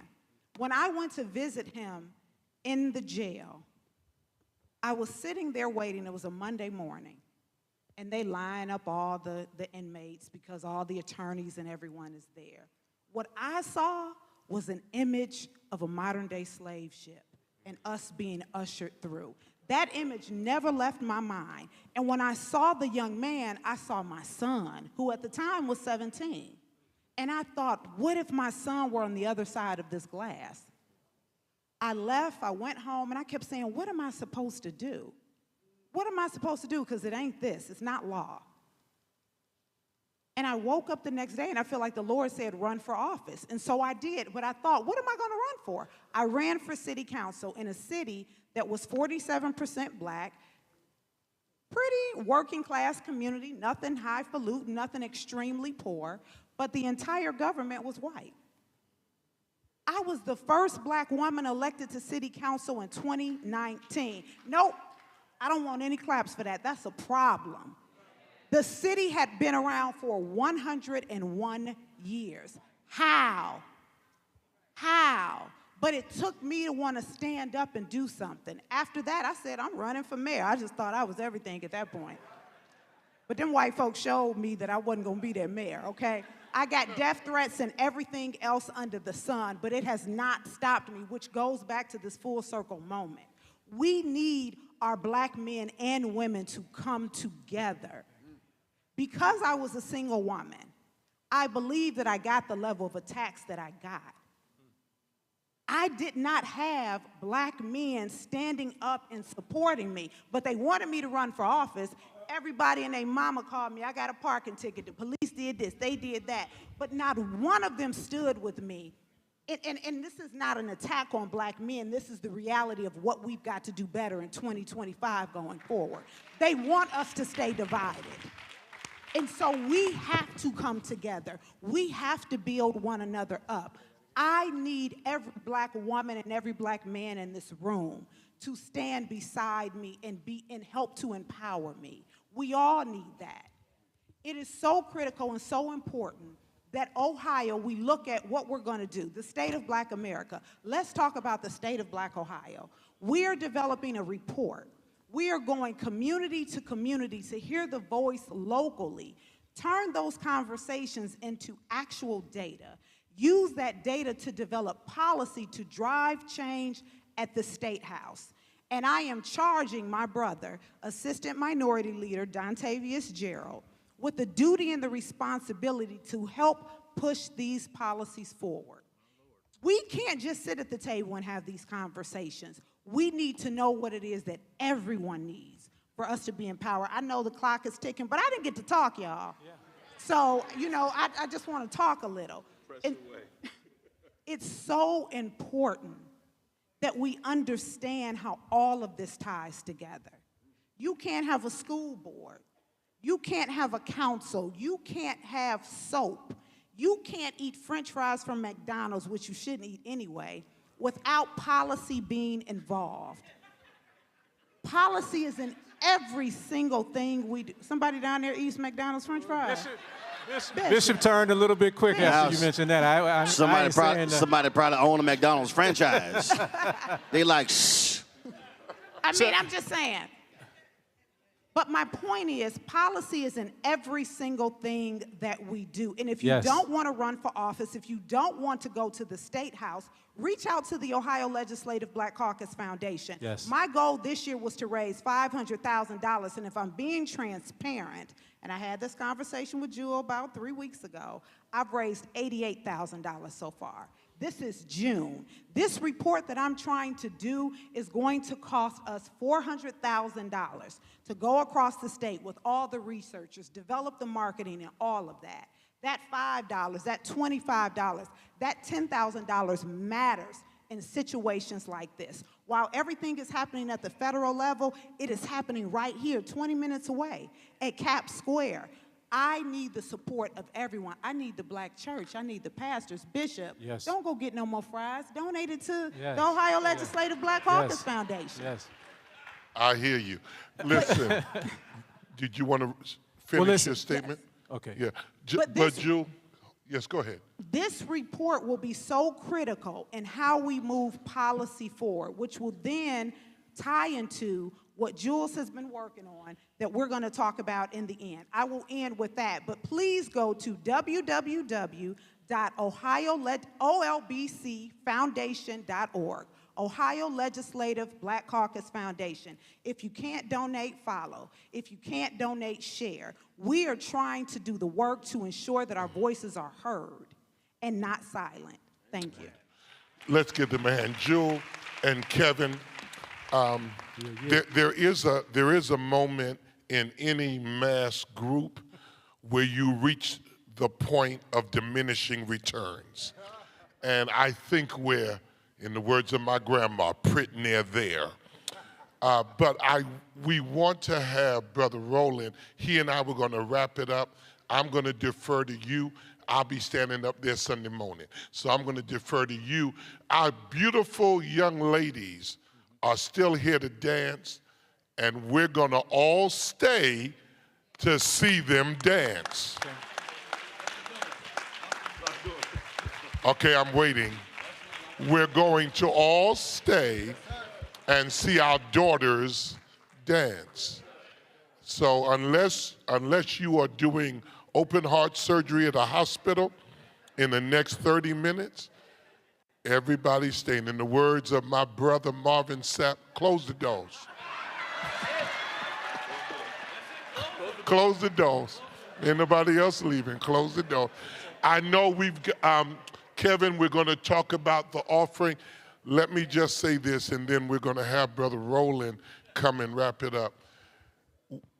Tonight has been great, but Columbus, we don't need anyone to make us get together. Right. We can do this again on our own. Come on. Because there are more things. We won't get to do the community involvement because it's 9:07. But we do want our daughters to dance. We do need to make the appeal, so we support Brother Roland. Say it again. Amen. Say it again. Support Brother Roland, and I want us to hear that. And then, but Kevin, whatever you want to do, but I'm going to defer my time and release that to Brother Roland and let him have all of the time. So I'm a firm believer in the what's next. So y'all saw his pressure. So when they were mentioning education in churches, I've been saying this for the longest. Every church should establish at least a quarter-mile radius around their church. And then, just like in the Bible, they should do a survey of every home in that radius to know where the children are in those homes, what grades they're in. Churches should be tapping into retired teachers in their congregations and use their churches as after-school study halls for the kids who need help.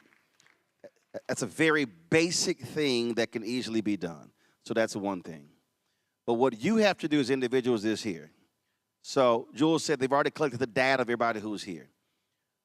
What I want you to decide, I don't want you to make a list of things that you care about. I want every person in this room to pick one issue that is the most important to them, and I want you to commit yourself over the next 364 days to that thing. Now, when y'all communicate with the team here, I'm assuming they're going to put together various different teams. And so who's focusing on education? Who wants to do economic empowerment? Who wants to do this? And that's the only thing I want you to do for the next year. So that way, when you come back next year, you can now do an assessment of what did you accomplish in the last 364 days. Because we're excellent at making lists, and then a year later, we pull it out, if we actually pull it out, and all we were successful at was making the list. And so if you do that, now you're tailoring your focus to one thing, and then you're able to see how you're aligning with other people. That's how basic, it's really how basic and fundamental this thing is. Second thing is this here, and that is as a part of your creation, and that you can do this within a church or even as a citywide situation, is if we talk about education, this is very, people, I speak all over and people give me plaques and stuff. That's great and wonderful. I would like for us, now if you got a plaque business, I understand, but I'm about to hurt your feelings. I would rather us hand folk books instead of plaques. All a plaque does is sit, y'all, I literally got about 400 or 500 of them. But I prefer my books. Second, encourage barbers, stop having conversations in your barbershops about how many points he scored. When you see a young brother or sister, you should be asking them, what are you reading? Follow me here, but what are you reading outside of school? I did that with my barber son, and they were talking about his basketball exploits. I said, no. I said, Cotton, what are you reading? I said, next time I come in here, I said, when I'm in here, I always have a book in my hand. I want to know the title, the author, and what the book is about. These are very practical things we can do tomorrow that then will completely change what happens in our communities. And the last point is this here. Create a day, and my man, Pastor Kenneth Whalum in Memphis did this. I forgot that it was on Mondays. And what they did was they focused on specific black businesses every Monday. And so imagine if you say, from a church standpoint or whatever, this month we're supporting this restaurant. That was a video that folks did on Instagram where a sister had a store and they did a massive black buy-in. She looked up and 200 folks showed up and they bought everything in her store. So now you sit here and now collect stores, restaurants, and the like of businesses. Now all of a sudden, as a collective, you're moving and impacting economically. These are very small, basic steps, and I'll close with this here. And one of the reasons why, when the pastor said, well, one small thing we did, this is what we missed with what Dr. King and the leaders also understood. The people have to keep seeing progress. So we have to keep celebrating the small win. So if last Monday we generated $18,000 in business for this black business. So after we do those things, we got to tell the people what we did, because what we're essentially doing, what this is all about, the biblical model for what we're talking about here is actually Nehemiah. Nehemiah got the call, the wall had crumbled. He was in pain. The king said, go check it out, I'll let you go. Nehemiah went back, saw it, came up with the plan. Here's the key part. He gave the vision, but it says, the people said, let us rebuild. Nehemiah couldn't build it by himself. The second most important thing is, if you keep reading 2, 3, and 4, is that it lists the people who built the section of the wall. So if you are on one part of Columbus, you can't be worried about the other side of the city if you're not focusing on your portion of the gate. So if we think in those terms, the wall got rebuilt. Now also remember there were haters, and the haters said, y'all ain't gonna do it. Nehemiah said, keep building. And the haters then said, oh, we gotta stop them from building. There are going to be some people who look like you who are trying to stop this movement. And Nehemiah said, keep one hand on your weapon, but you keep building on the other. The point there is, the wall got built because they focus on gate by gate by gate. This can actually work. And you actually don't need to start with anybody who's not even in this room. Because there are more people who are sitting in this room right now than were sitting in that church in Montgomery when they launched the boycott. The only way this works, if the people here decide that you are committed to doing this, and then when you do this, and you come back next year, and you do your annual report, and you say, we increased by $2-3 million to these black-owned businesses. Yes. We kept this bookstore open. This business launched. This happened with test scores. Then people said, we did all that in a year. And your response is to clap and scream and then say, what's next? Thank you.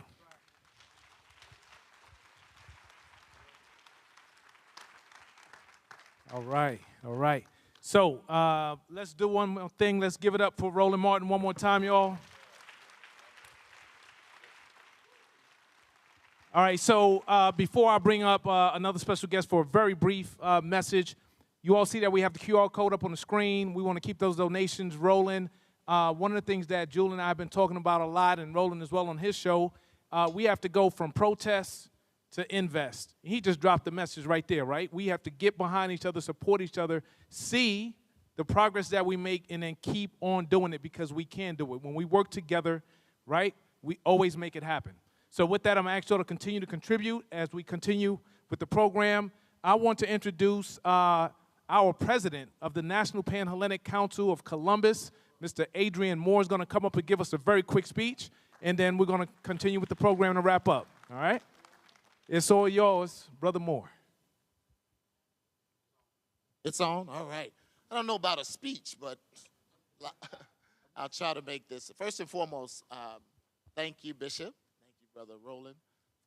And I hear a lot of AFIA, so let's just make sure we're clear. Rule to the cues. Rule to the cues. All right. Hey, don't do that. Don't do that. I'm going to have to get you out of here. I'll help you get out of here, brother. Good evening, everyone. To our esteemed speaker, journalist, thought leader, and proud member of AFIA Fraternity Incorporated, Mr. Roland Martin, we welcome you with gratitude and respect. Thank you. To all the Divine Nine family, can you please stand? Our allies, the greater Columbus community, tonight is proof of what we can achieve when we move beyond what divides us and focus on the strength we share, our unity. About to lock the door. The National Panhellenic Council, or NPHC, you can remain standing, has a broad and powerful reach with over 1.5 million members worldwide. As members, we are charged with the responsibility to be aware of social issues that impact our people, to stay informed no matter our political or religious views, to act with conviction, even as nonpartisan body. Here in Columbus, we just don't show up, we lead. With 15 active local chapters, we're among the most engaged NPAC chapters in the nation. But engagement isn't enough anymore, you all. We must unite. When new policies threaten the health and safety of our communities, we must unite. When suicide rates among our people of color continue to climb, with Black Americans seeing a 58% increase in the last decade, we must unite. When the Columbus Dispatch reports it could take 700 years for Black residents to reach the economic equity with their white neighbors, once again, we what? We must unite. So tonight is more than a program, family. It's more than a program. It's a call for action. Let's listen. Let's learn. More importantly, D9, let's lead. Thank you. Let's get to work. Thank Let's you. unite. Thank you. Brother Adrian Moore. Thank you. Hey, Kevin, real quick. I want us to acknowledge a living legend in this room, Dr. Joel King. Celebrate Dr. Joel King tonight. We love you, sir. All right, let's give it up, y'all. We love you. Come on, celebrate him. We love you, my man. He knows. And is Tierra Ross still here? Tierra, stand up. Tierra is running for city council. Come on, we got to get her in there. We got to get her in there.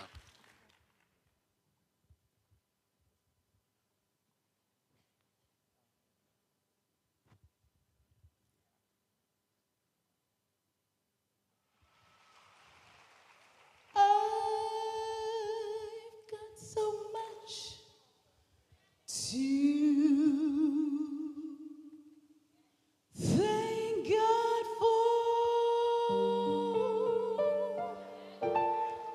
So many wonderful blessings and so many open doors.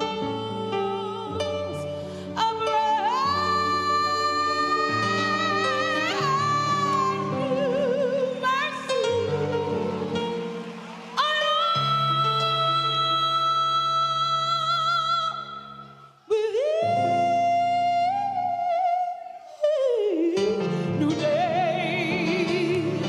That's why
All right. Let's give it up, y'all. Let's give it up.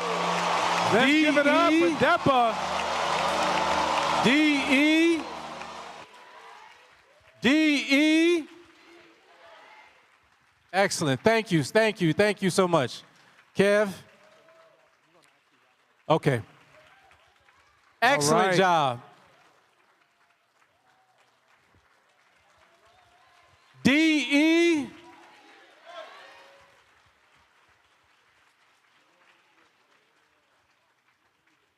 All right. So listen, y'all, obviously this was an amazing performance. Can we give him one more round of applause real quick for Depa, y'all? All right, so we have reached that point. Obviously, people are ready to leave and head out. Once again, for those that have been trying to scan, many of you have been able to get through. If you have not, the domain is there, stateofblackamerica2fundraiser.mile.com. You can actually go there, or if you can come closer, you can still scan it. You'll be able to donate. This will also be shared for everybody who RSVP'd. You will get an email with the way for you to donate to contribute to the cause. How to scan or how to? Okay, so use the camera on your phone. Don't take a picture of it. Wait for the yellow prompt to come up. Tap the yellow prompt. That